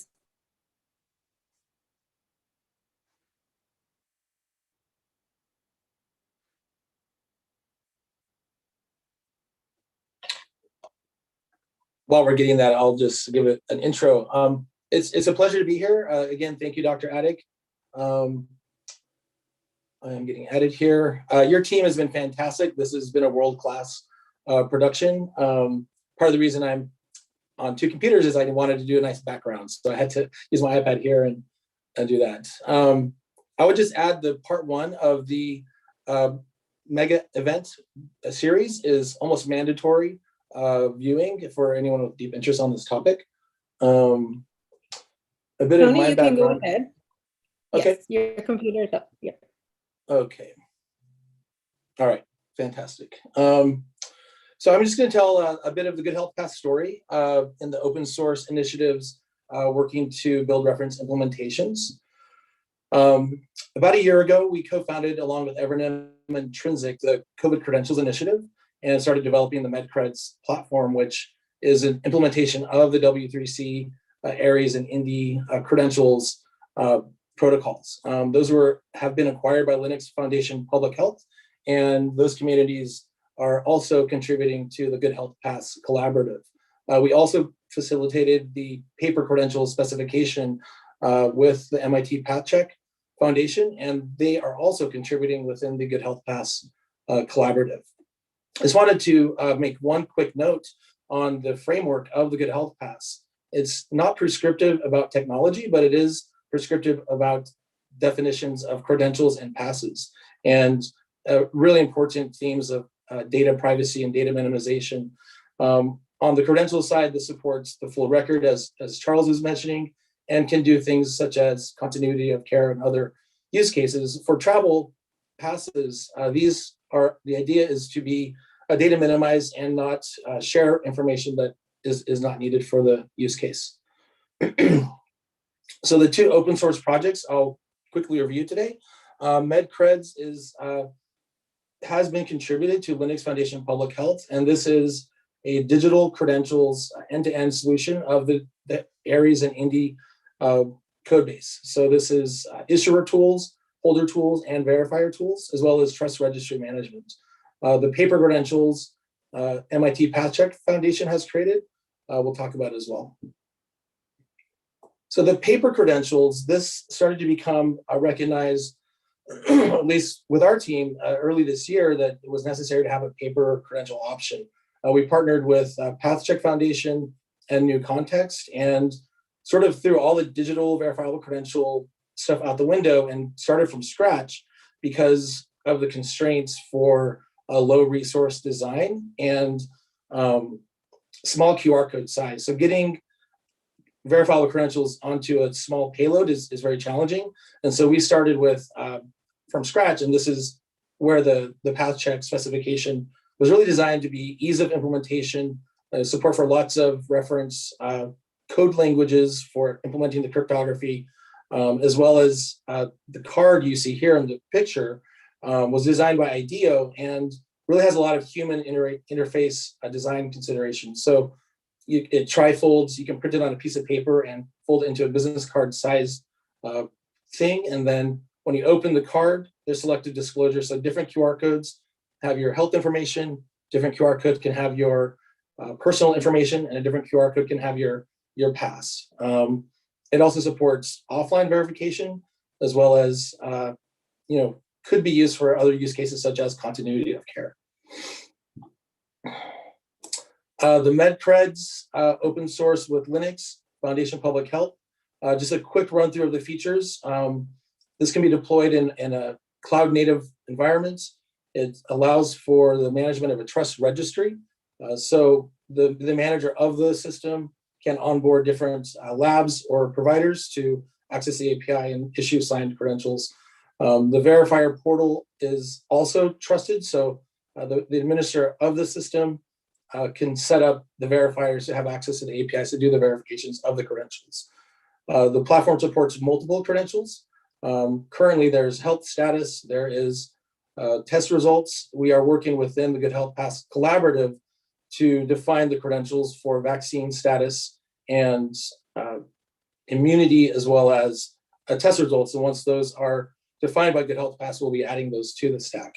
Another thing to note is the technology stack is compatible, built in the same basic underlying architecture and code as the IATA Pass and the Lumedic stack, as well as Health ID, which Dele Atanda from a presentation earlier talked about. Just some screenshots here of the iOS Android browser wallet, as well as an example of a verification request. So MedCreds is available today. We are adding new countries. The primary means to access the registration is SMS. So there's the security with a two-factor on the SMS to secure the user wallets.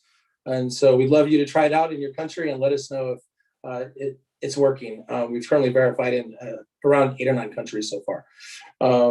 For issuers and verifiers, you can contact us and we can set you up with the instance we're operating, or we can help you get access to the open source code.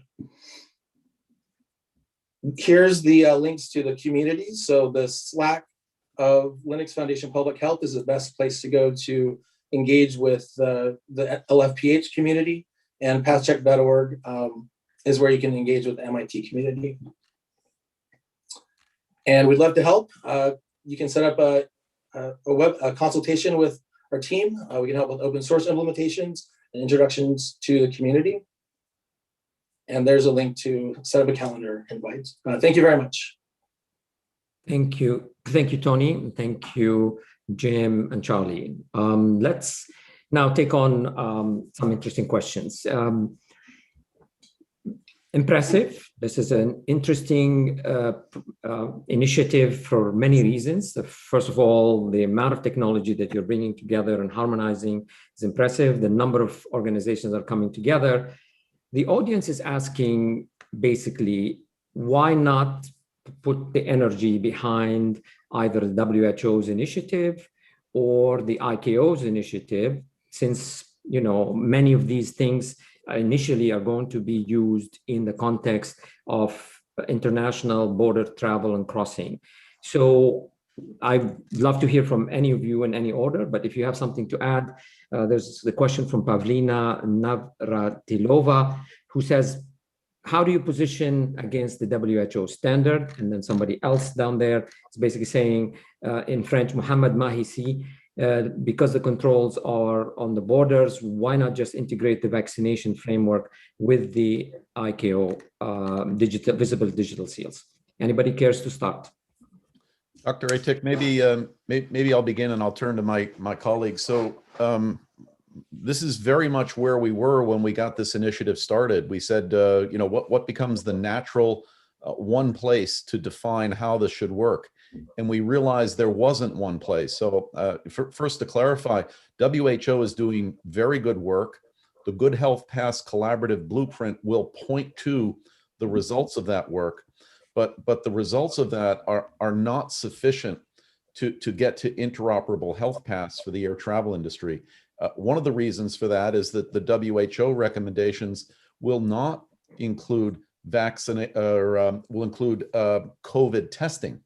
So a PCR test result, an immunity test result are not within the scope of what WHO is recommending. So that information— But ICAO does. ICAO's framework does. Yes, and those will be pointed to as well. So in many respects, bringing these results together to not reinvent work that's out there, but to integrate this into an overall, you use the word harmonized recommendation is really, really quite key. Further, there's not end-to-end guidance in place overall on trust framework for private sector and public sector implementations. We do believe that we will see both countries that will be dominant in putting out health passes and also places that will have private sector implementations. And so because of this, one needs to see the encompassing view coming together. Maybe Jim, if you had anything else to add.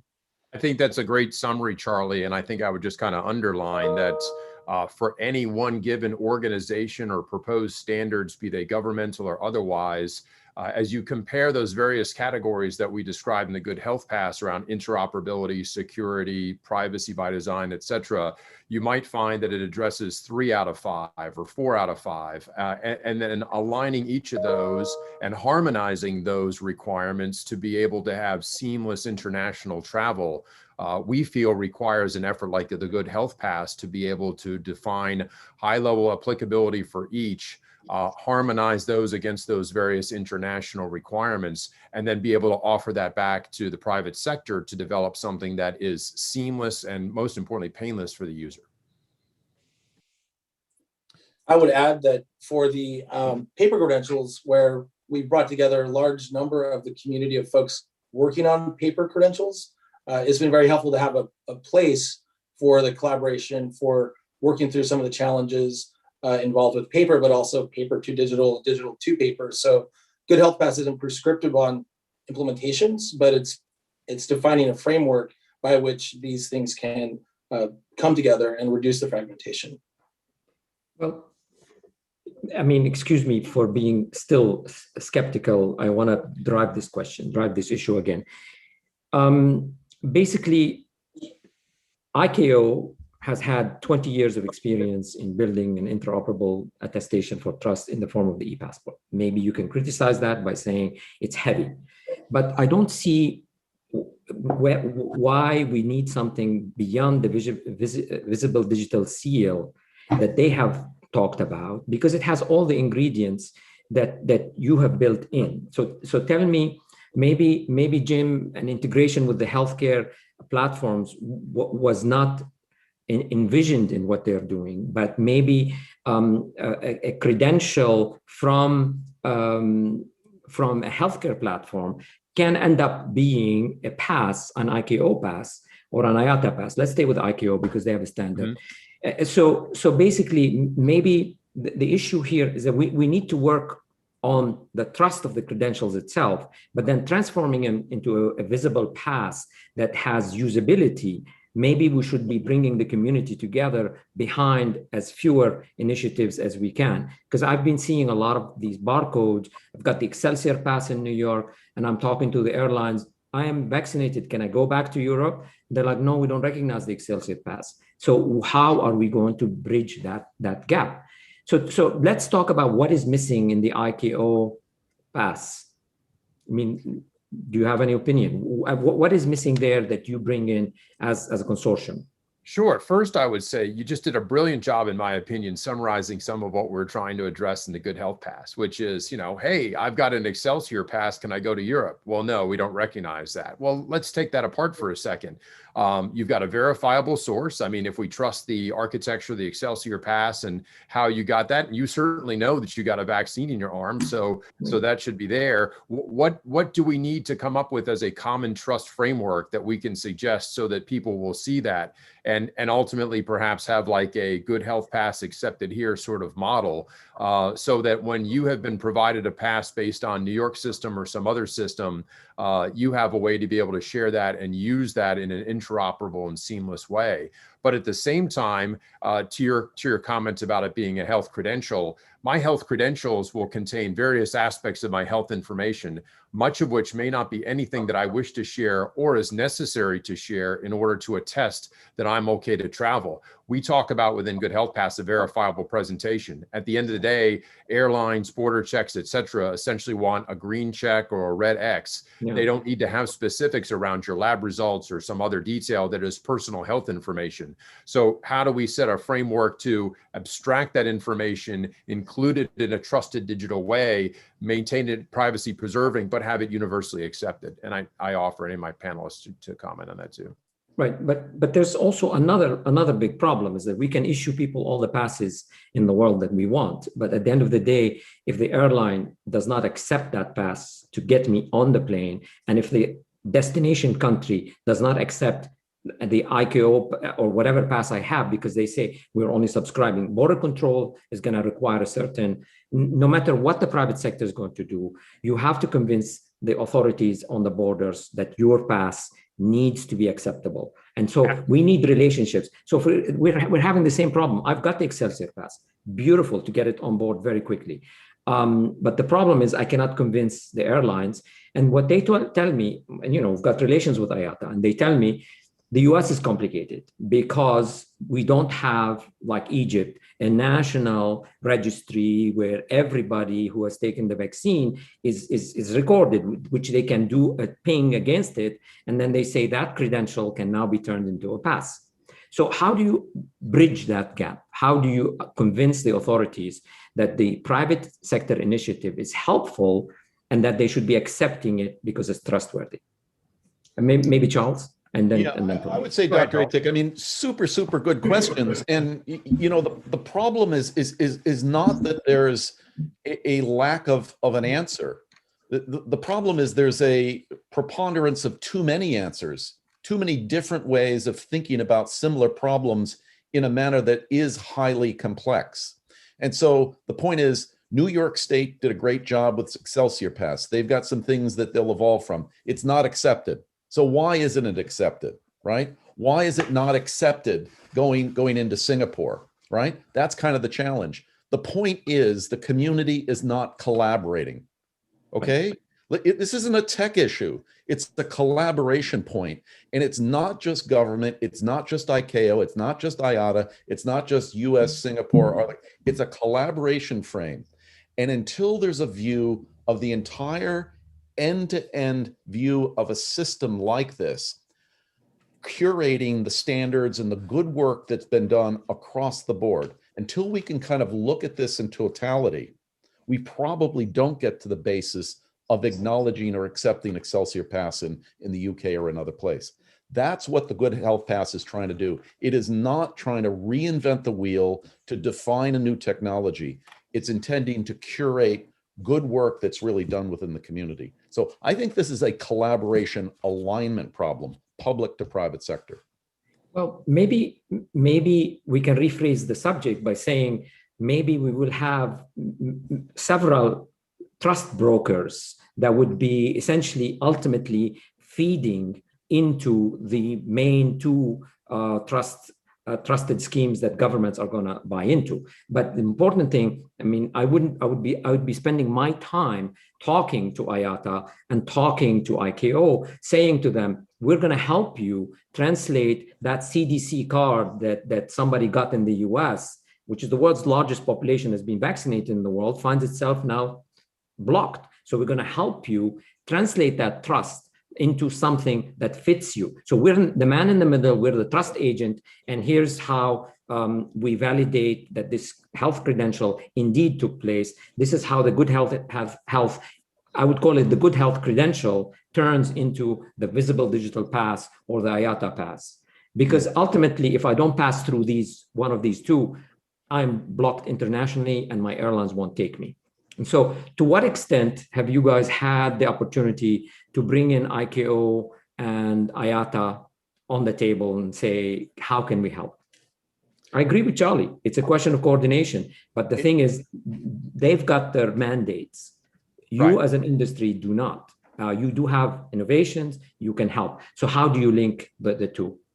I'll actually profess I have another laptop here where our session with the Good Health Pass Leadership Group is going on with IATA right now, as a matter of fact, and we're having discussions around interface and relationships. And I think Charlie captured it well. You know, there's also organizational constraints for the ability for ICAO or IATA to simply say, we're doing what Good Health Pass is doing. It is a balancing act, and Charlie can comment on this as well, a balancing act between private sector initiatives, private sector drives to return to travel, and unfortunately, a multitude of not entirely synchronous international efforts between what the WHO says and what ICAO says and IATA says. And, you know, perhaps if there was greater global unification and we all sang Kumbaya together, then we wouldn't necessarily have some of that challenge to sort through. So. Okay, I want to run through a couple of quick questions for Tony, because there are a lot of them on the panel. Tony, the question to you is, what standard does your barcode follow? So the paper QR code that we developed with PathCheck is it's following standard QR code specifications, and I think I provided a link in the digital goodies to the technical details of the specification. The digital credentials follow W3C, built on Hyperledger Aries and Indy. Okay. Anybody can answer, what is the overlap between this initiative and the Commons project? This is from Paul Byrne. I could maybe comment on that in the sense that the Common Pass and the organization is a part of the Good Health Pass collaborative, and they are contributing to the umbrella guidance. So they're fundamentally a part of this group. They are actually a member of the Good Health. Commons? Yes, the Commons is named on the Good Health Pass collaborative website, along with the 120 that Jim mentioned, plus many others that are not up there. IATA is IATA a member, or are they just an interested party? They're not named, but they're working with the group. Okay. Okay. So just let me continue. Sort of There's a question from Stephen Wilson, which says, but what is the importance of digitalizing proof of vaccination? This is for Jim.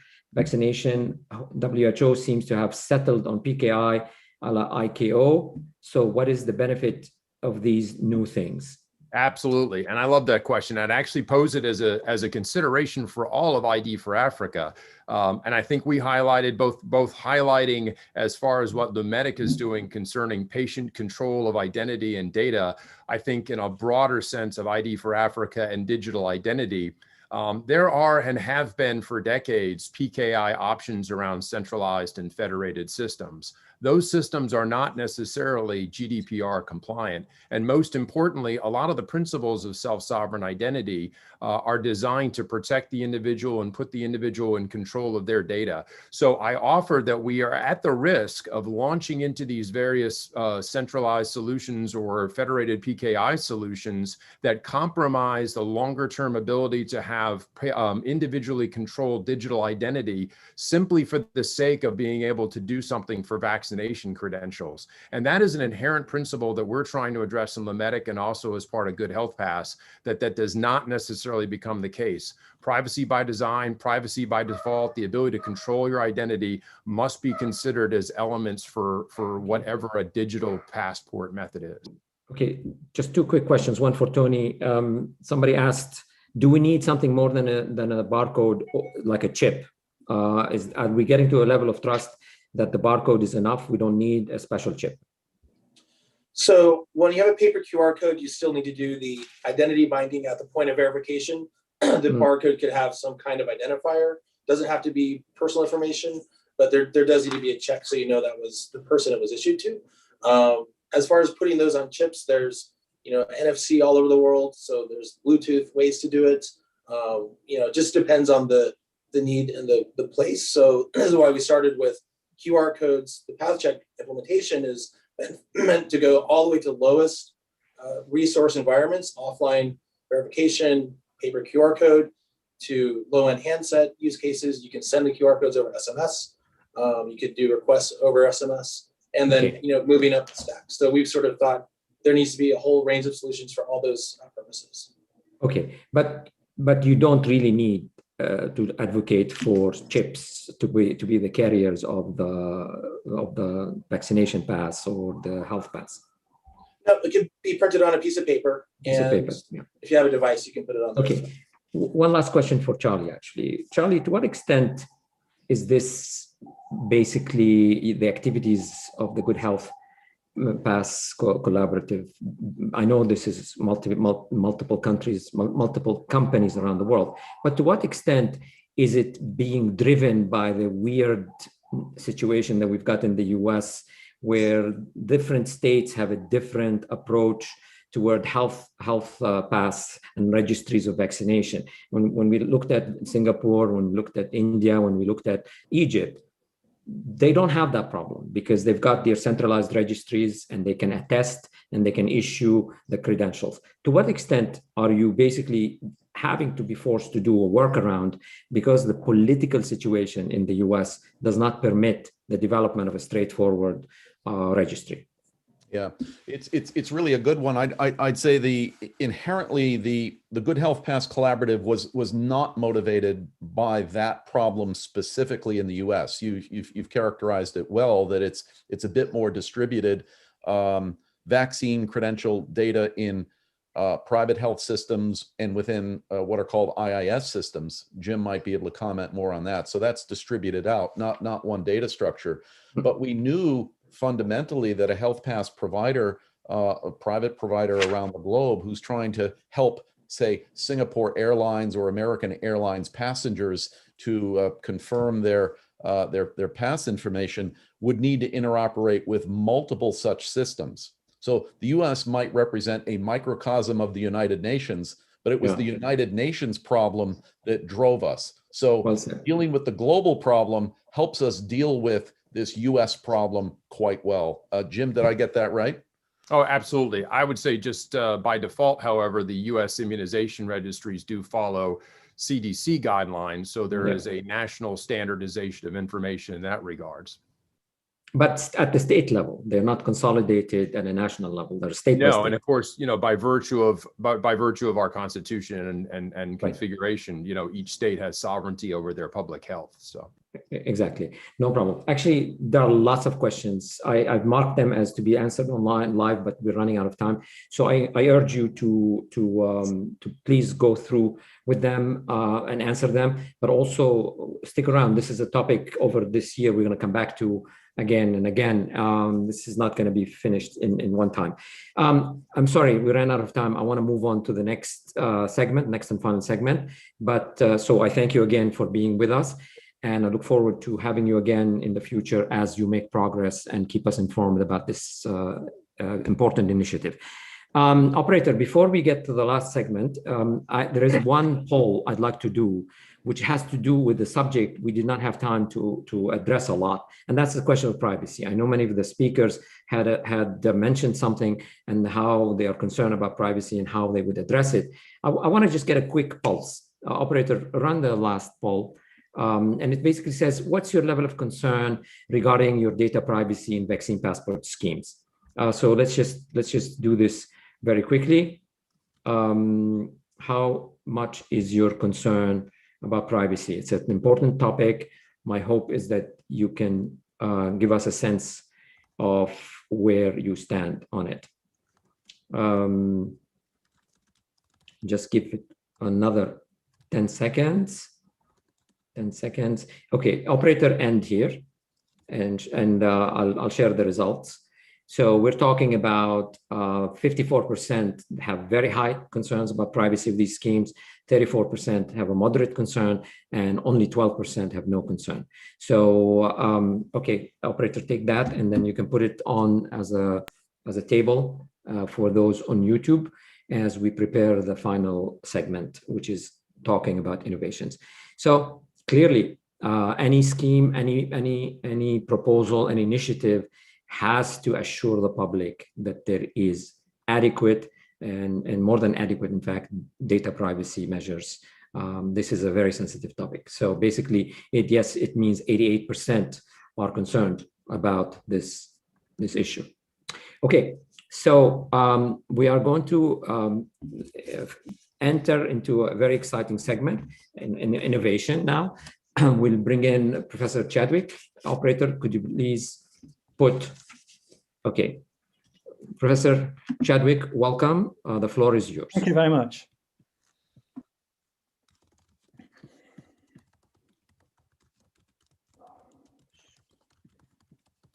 Sorry, I've lost. Oh, okay. I've got my slides now. I need to share my screen and then we can start.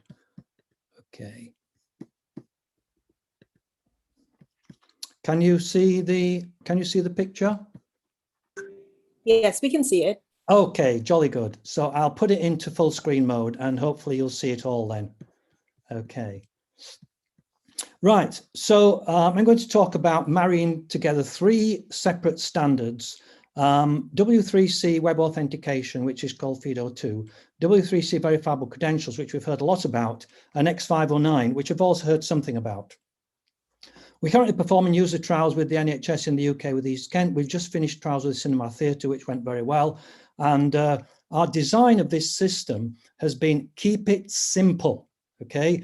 Let's use very widely adopted security standards. And we're using the OpenID Connect mode of interaction. This is the world's most popular federated system. It's what everybody uses more or less for logging in and for accessing different systems. So we use that within our design. And this is based on 20 years of experience I've had working in a university environment. I'm also an architect and co-author of the W3C Verifiable Credentials standard and also of X509 standards back in the 1990s. So what is FIDO? Because no one's heard about this today in the talk. It's a W3 standard that came out just before verifiable credentials for strong authentication. As you can see, this is now recommended by the World Economic Forum. It's built into all Android phones by Google and by Apple into iOS, and it creates a key pair for the user so they can strongly authenticate to websites using a key pair. So the website knows you're who you say you are every time, strongly authenticated with an asymmetric key pair. You can only use that key for that particular website using what's called the same origin policy. And so you'll have multiple keys within your device. And each key, you access them by using your fingerprint or PIN, and that unlocks your private keys. So it means that nobody can steal anything from you because the keys are locked in the hardware. You have to steal the phone if you want to steal the person's identity. So we said, though, if we've got this strong authentication standard from W3C, and we've got a strong identification and authorization standard in Verifiable Credentials, it's a marriage made in heaven. And if we use the existing X509 trust infrastructure standard to bind them all together, we can build verifiable credentials that are privacy protecting and that actually provide everything that we need. X509, for those of you who don't know, it's a standard that was developed in the 1990s from ISO and ITU-T. It powers the entire secure internet. Every single web server and web browser on the internet use it when they make an SSL/TLS connection, and everybody knows how to use it. All DevOps and all engineers know about X509 standards, and we use it. And I'm glad to say this is what the World Health Organization has also chosen for its trust infrastructure. So how does our wallet work? Basically, the wallet sets up a key pair with the issuer of the credential. This allows the user to authenticate to the issuer whenever they want, which means they can get a credential whenever they want. So what the wallet does, it connects to the verifier says what its policy is, and then it picks up a verifiable credential tailored exactly to the policy of the verifier using an ephemeral key pair, and that ephemeral key pair is then thrown away at the end of the session. You don't need to keep it anymore. Now, because our credential is short-lived, there's no need for revocation, which simplifies the infrastructure. And it's, as people who know about OpenID Connect will know, this is exactly how OpenID Connect works. You pick up a claim from the issuer, and the claim comes to you when you give the claim to the relying party. This is exactly what we do, but we're more privacy protecting. The reason why we're highly privacy protecting, and this is in direct contradiction to what Jim Clent said, because he doesn't actually know, we're totally privacy protecting because we require the verifier to state what its policy is in a public repository. So our wallet picks up the policy, it says this is what you need, and then it gets a verifiable credential minted to exactly what the requirements are. And therefore we get selective disclosure and minimization from matching the policy. And you can see a public demonstration. I'll give you these slides at the end, and there's a link there to YouTube where you can see a demonstration of this. We're also doing paper-based certificates for everybody. So what our paper-based certificates do, they're printed on two sides of paper. On one side of the paper is just a QR code. So it reveals nothing about the user. And then on the other side of the paper are all the details. You can have a photograph, you can have whatever you want on the other side. And the user can show that if the person who is verifying it doesn't have the means of electronic verification, they can actually show them the paper-based. But what the QR code does is it points to a digital twin. And that digital twin acts in exactly the same way as somebody with a mobile phone. In other words, the digital twin goes to get the policy, sees what the requirements are for selective disclosure, gets a freshly minted certificate for the verifier and sends it on behalf of the person with the paper certificate. And you've got a public demonstration of that, which the URL is there, and you can see that. Okay, so as I said, the trust infrastructure is built on X509, which is what the World Health Organization and the European Union, their Green Pass are stating. Why invent a new trust infrastructure when the whole world is already using a perfectly good trust infrastructure? The other thing we're integrating in is a new API from Fraunhofer, which is a research company in Germany. And what this API allows you to do is to actually have PKIs and certificates part of a larger trust scheme. So you could have a World Health Organization trust scheme, and which, if your public key certificate is in that trust scheme, then they will know that you are trusted by the World Health Organization. We've got simple APIs for integrating our infrastructure with your system. There's just 3 simple APIs for connecting to the issuer, connecting to our wallet, and connecting to the verifier. And that's the end of my presentation. So I'll stop now for questions. Excellent. Excellent, Professor Chadwick. Got some questions for you. You mentioned, actually, can you, if you can remove the sharing of the screen? I cannot. Can you remove from, because my mouse? Yes. I was talking to the operator. Sorry. Yeah, okay. I just want to be clear. You mentioned that you're able to do a paper-based certificate. Yes, we're going to try those in the next week or so with the NHS. Right. Yeah. But these are not offline. You still need an online connection. These are online. That's absolutely correct, because it points to a digital twin. So it's making the person with the wallet and the paper certificate equal. Yeah. Right, exactly. So you still need that. Yeah. Do you have an offline solution? We do not at the moment, but we see that the problem with the offline solution is you cannot compress the entire certificate contents into QR codes, especially if you've got a photograph there. And you might want a photograph because governments that don't have national ID schemes, how do you identify the person? You look at their face. Right. You say, this is you, this is your certificate. So you want the photograph quite often in a lot of them. You can't do that with QR codes if you're going to put it in. So that's why we're using the digital twin solution. So you can actually include whatever you want into the certificate. Right. So I think the question that Maxime most has raised, you might have just answered it. It basically says FIDO is a device-based credential. It links a credential to a device, not a person. Yeah. How does this solve the problem of determining if a person has been tested or vaccinated any better than a piece of paper? No, it doesn't. No, the NHS decide. The NHS decide whether they've been vaccinated. We don't. Our software doesn't. Our software takes the information the NHS gives us and we put it into a certificate and digitally sign it using their key. Okay, so it's up to the health authority to decide whether you've been vaccinated or not. But you still bind that certificate to the identity in somehow. You have a photo. Absolutely, but that's because the health authority has it in their database. Exactly. They have the binding. So we take their information and we're handling the cryptography for the health service. That's what we're doing. We're handling the infrastructure. They handle the data. Yeah. Okay. Just one last thing. An interest in this issue. You know, WHO is setting up a PKI infrastructure that they will manage. So basically, for your PKI infrastructure, who's managing that? Oh, we are at the moment. I mean, well, actually, no, that's not true. The NHS has gone and got a certificate from Let's Encrypt. So they've got it from an old PKI, but then the verifier has configured in that they trust this certificate from the NHS. Okay, but if they would just give their certificates to the World Health Organization, they would configure them in, and then they'd be trusted by the WHO. Interesting. Will the World Health Organization play along? I mean, yeah, because no, the thing is, we invented our system before the World Health Organization started. We invented this 2 years ago before COVID started. Okay, and then I was so pleased when I saw the WHO and the EU both opted for X509, which we did 2 years ago, and didn't bother with DID and blockchain. Yeah. Okay, excellent. So we're running out of time. So Professor Chadwick, thank you so much for your participation. Very informative. I encourage you to answer some of the questions that are still on. Operator, please, let's continue. I think it's Gilles Barré next.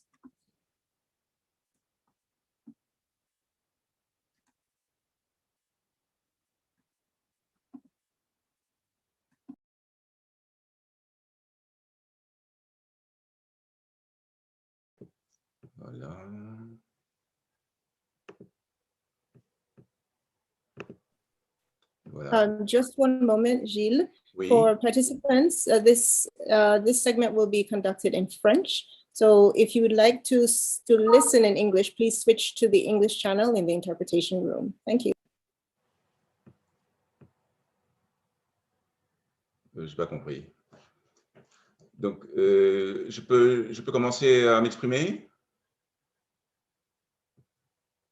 Allô? Oui, tout à fait, yes, tout à fait. Allez-y, allez-y. Merci.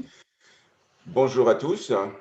Tout d'abord, je voudrais remercier DIVOC Africa de nous avoir invités. Et compte tenu des différentes présentations qui ont été faites précédemment, je comprends qu'effectivement, cette présentation a tout à fait sa place face aux questionnements que nous avons eus. Donc, en fait, je vais essayer d'être le plus simple possible et de rester dans le temps qui m'est imparti.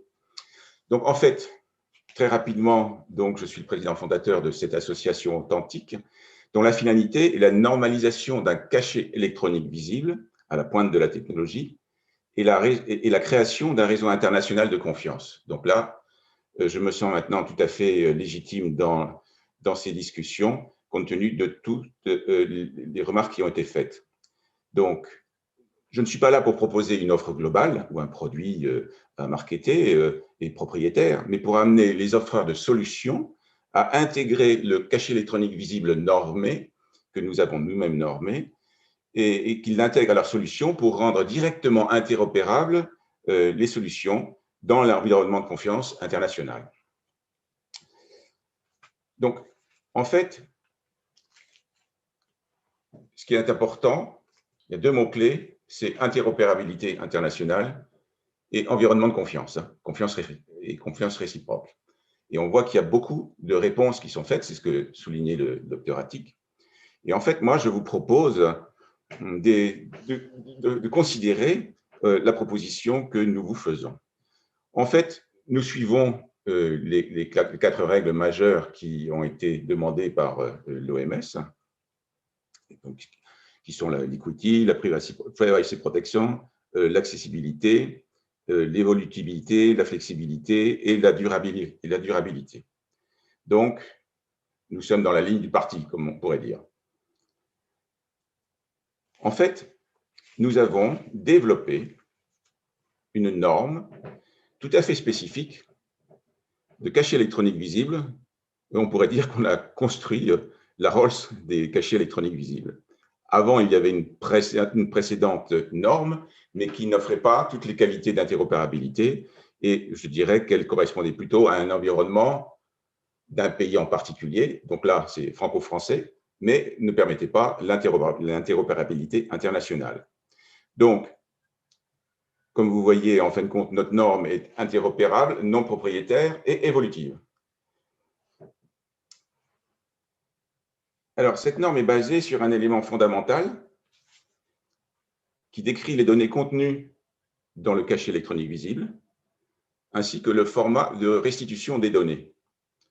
Cet élément est appelé manifeste. C'est ce manifeste qui permet d'avoir une application de lecture universelle.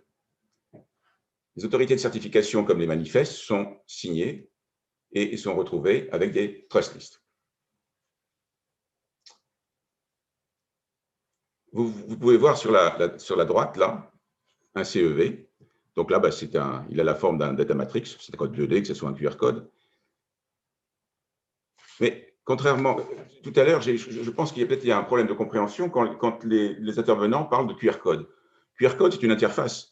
Que c'est un code 2D, que ce soit l'un ou l'autre. Mais ce qui est important, ce n'est pas l'interface, c'est ce qu'il y a dedans.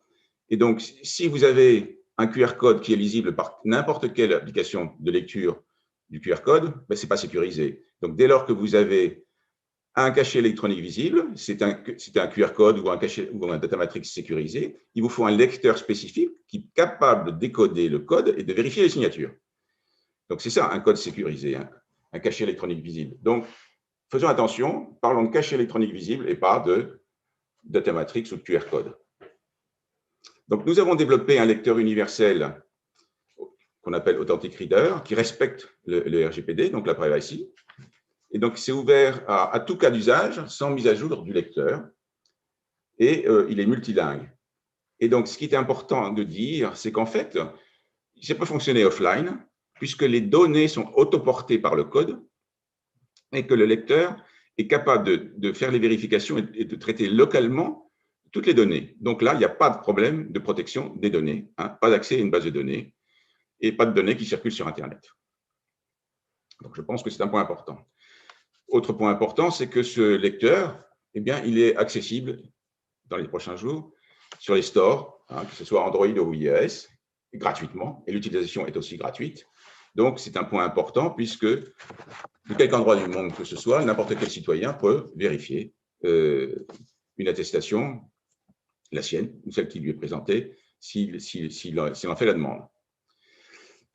Ce qui est important, en fin de compte, c'est que le CEV, c'est un outil, mais en fait, il s'inscrit forcément dans un réseau de confiance, un univers de confiance. Et cet univers de confiance va bientôt aboutir, normalement début 2022, à la norme ISO 22385. C'est une norme qui est structurée pour permettre de fédérer des environnements de confiance et conforme au choix de l'OMS de retenir un modèle d'annuaire à clé publique, similaire à l'OACI.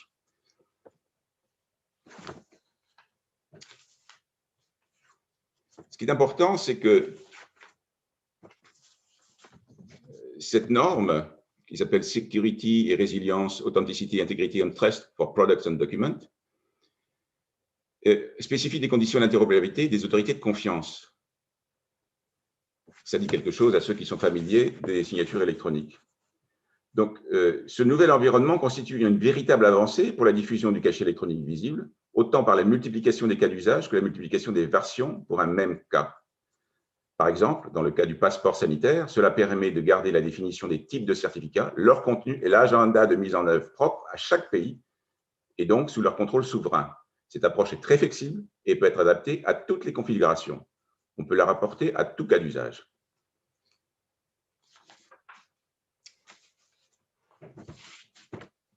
Après, ça ira plus vite sur les slides, si ça veut bien bouger. Ah, pourquoi il ne veut pas défiler? Ah, comment le faire défiler? Bizarre, voilà. Donc, autre point fort, c'est l'évolutivité, la flexibilité et la durabilité. Donc, en fait, ça correspond à ce qui est demandé par l'OMS sur le Smart Vaccination Certificate. Et ce que je voulais souligner, là je vais aller un peu plus vite, parce qu'au début j'ai posé un peu les bases, c'est qu'en fait, nous ne faisons, en vous demandant d'adopter… Excusez-moi Gilles. Oui. Il vous reste 2 minutes. D'accord. Il vous reste 2 minutes. En demandant d'adopter le cachet électronique visible pour cette solution, en fait, c'est créer un réseau interopérable qui pourrait être, qui pourra, comment dirais-je, être utilisé pour d'autres cas d'usage. Donc, en fait, c'est la construction d'une véritable infrastructure de confiance internationale qui passe par ce cachet électronique visible. Donc, ici, les principes de création donc, sont très simples, hein, puisqu'on saisit les données relatives à la vaccination.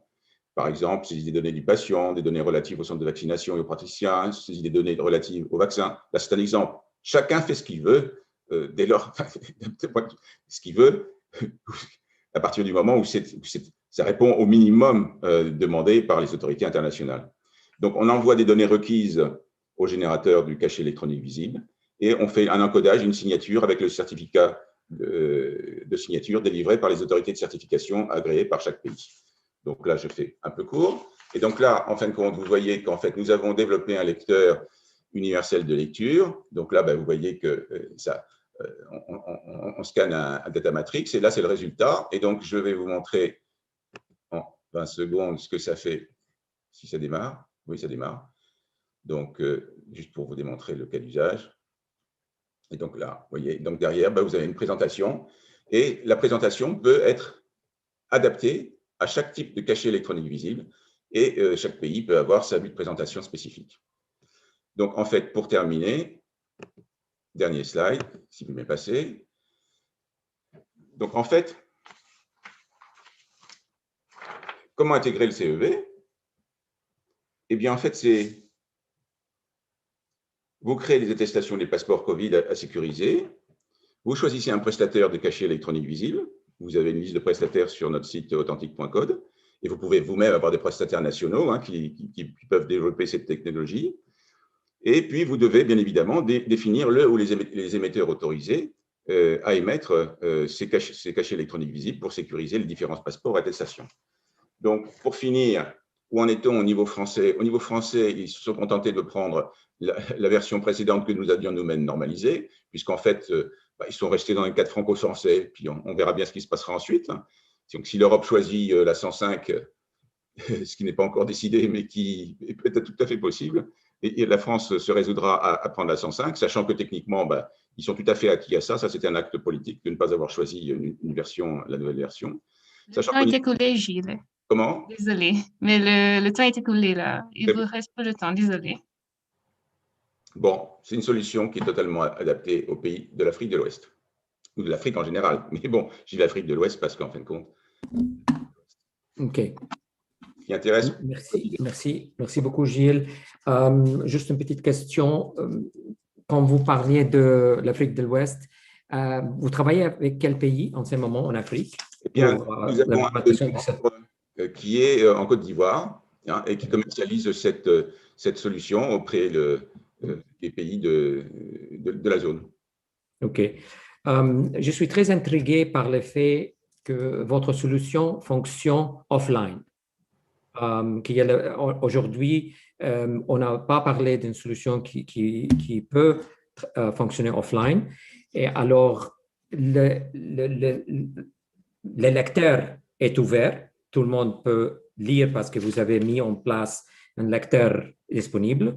Mais est-ce que la sécurité passe par l'étape de l'écriture de la constitution de seal, de barcode, et c'est là où vous contrôlez.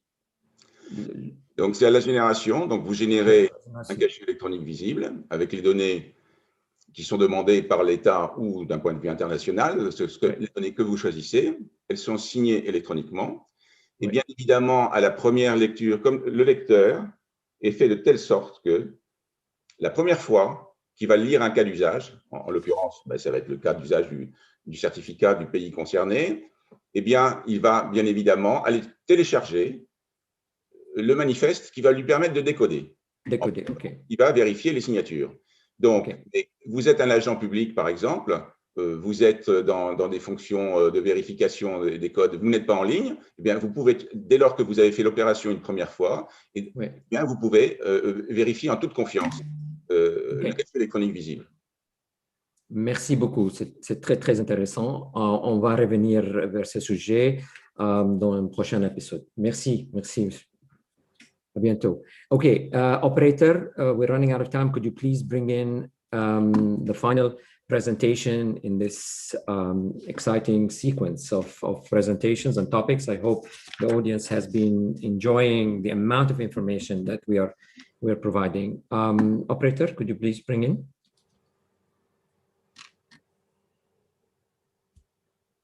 Thank you very much.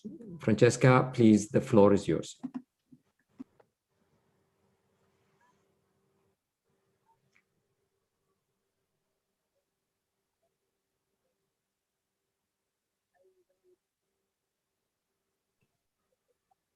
I'm sorry, Franziska, we can't hear you.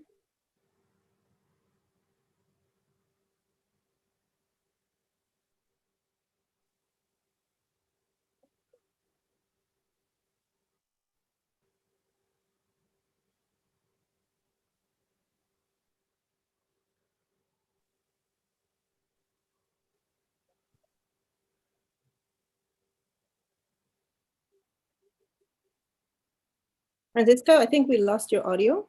You're on mute, but we don't hear you. You're off mute, sorry, but we don't hear you. Could you try changing a microphone with the mute button? There'll be some other options for microphone.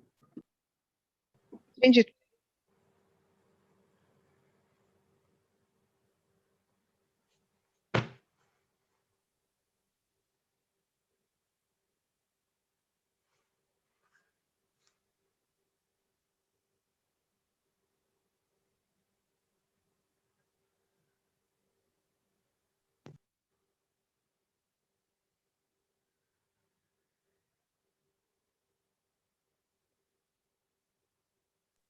Can you hear me now?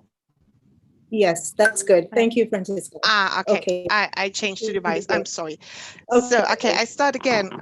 Please excuse this inconvenience. So, my name is Franziska Muschik. I'm from Veridos, a Germany-based company, and today I would like to introduce to you Verigo TrueSeal, our solution for COVID-19 health certificate. So, we heard a lot about those solutions today, and our solution is also based on a visible digital seal, and we strongly follow the standardizations coming from ICAO, and thus includes also the minimum data set that is defined by WHO. So this is the leading standards we are following, which might be of interest for you. And my focus is now how we approach a government, because our customers always are government. So what are we doing when a government is intending to implement our solution? The first thing we do is we do a consultation, because what we heard today, we are faced with very different environments, very different need, very different use cases governments have in mind or that are available in a certain country. So we try to find out what is the need for a government. Do they want to have the certificates for national use cases or also for international use cases, or for international use cases only? Some governments want this. Is there do they want to have vaccination certificates only, or also test certificates that are also defined in the ICAO standards? And our solution, the core of our solution, is a back-end implication that is issuing a visible digital seal. And the offering we have is a modular setup with a broad range of opportunity of possibilities. We have to integrate our solution. So the minimum set is just integrating the visible digital seal generator into a government backend. For example, countries that already have an established e-health environment, they might only need the issuance of the visible digital seal to issue a certificate. This is the one end of the solution, and the other one is a full-blown standalone solution that comes also along with authentication services for users, with issuing and administration front ends and all the things you need to have an environment up and running. So then we established the solution in the country according to the government's needs, and then issuers, and this is a very important point we heard already today, we see the government as the center because they also know what's going on in their country. They know how the vaccination campaign is organized. Is this only happening through centralized vaccination centers, or are all health service providers within the country are connected to the vaccination campaign and have access to the vaccination certificate system? And also the question, which test centers are using accepted test methods and can be used to issue a test certificate? So this is a very important question.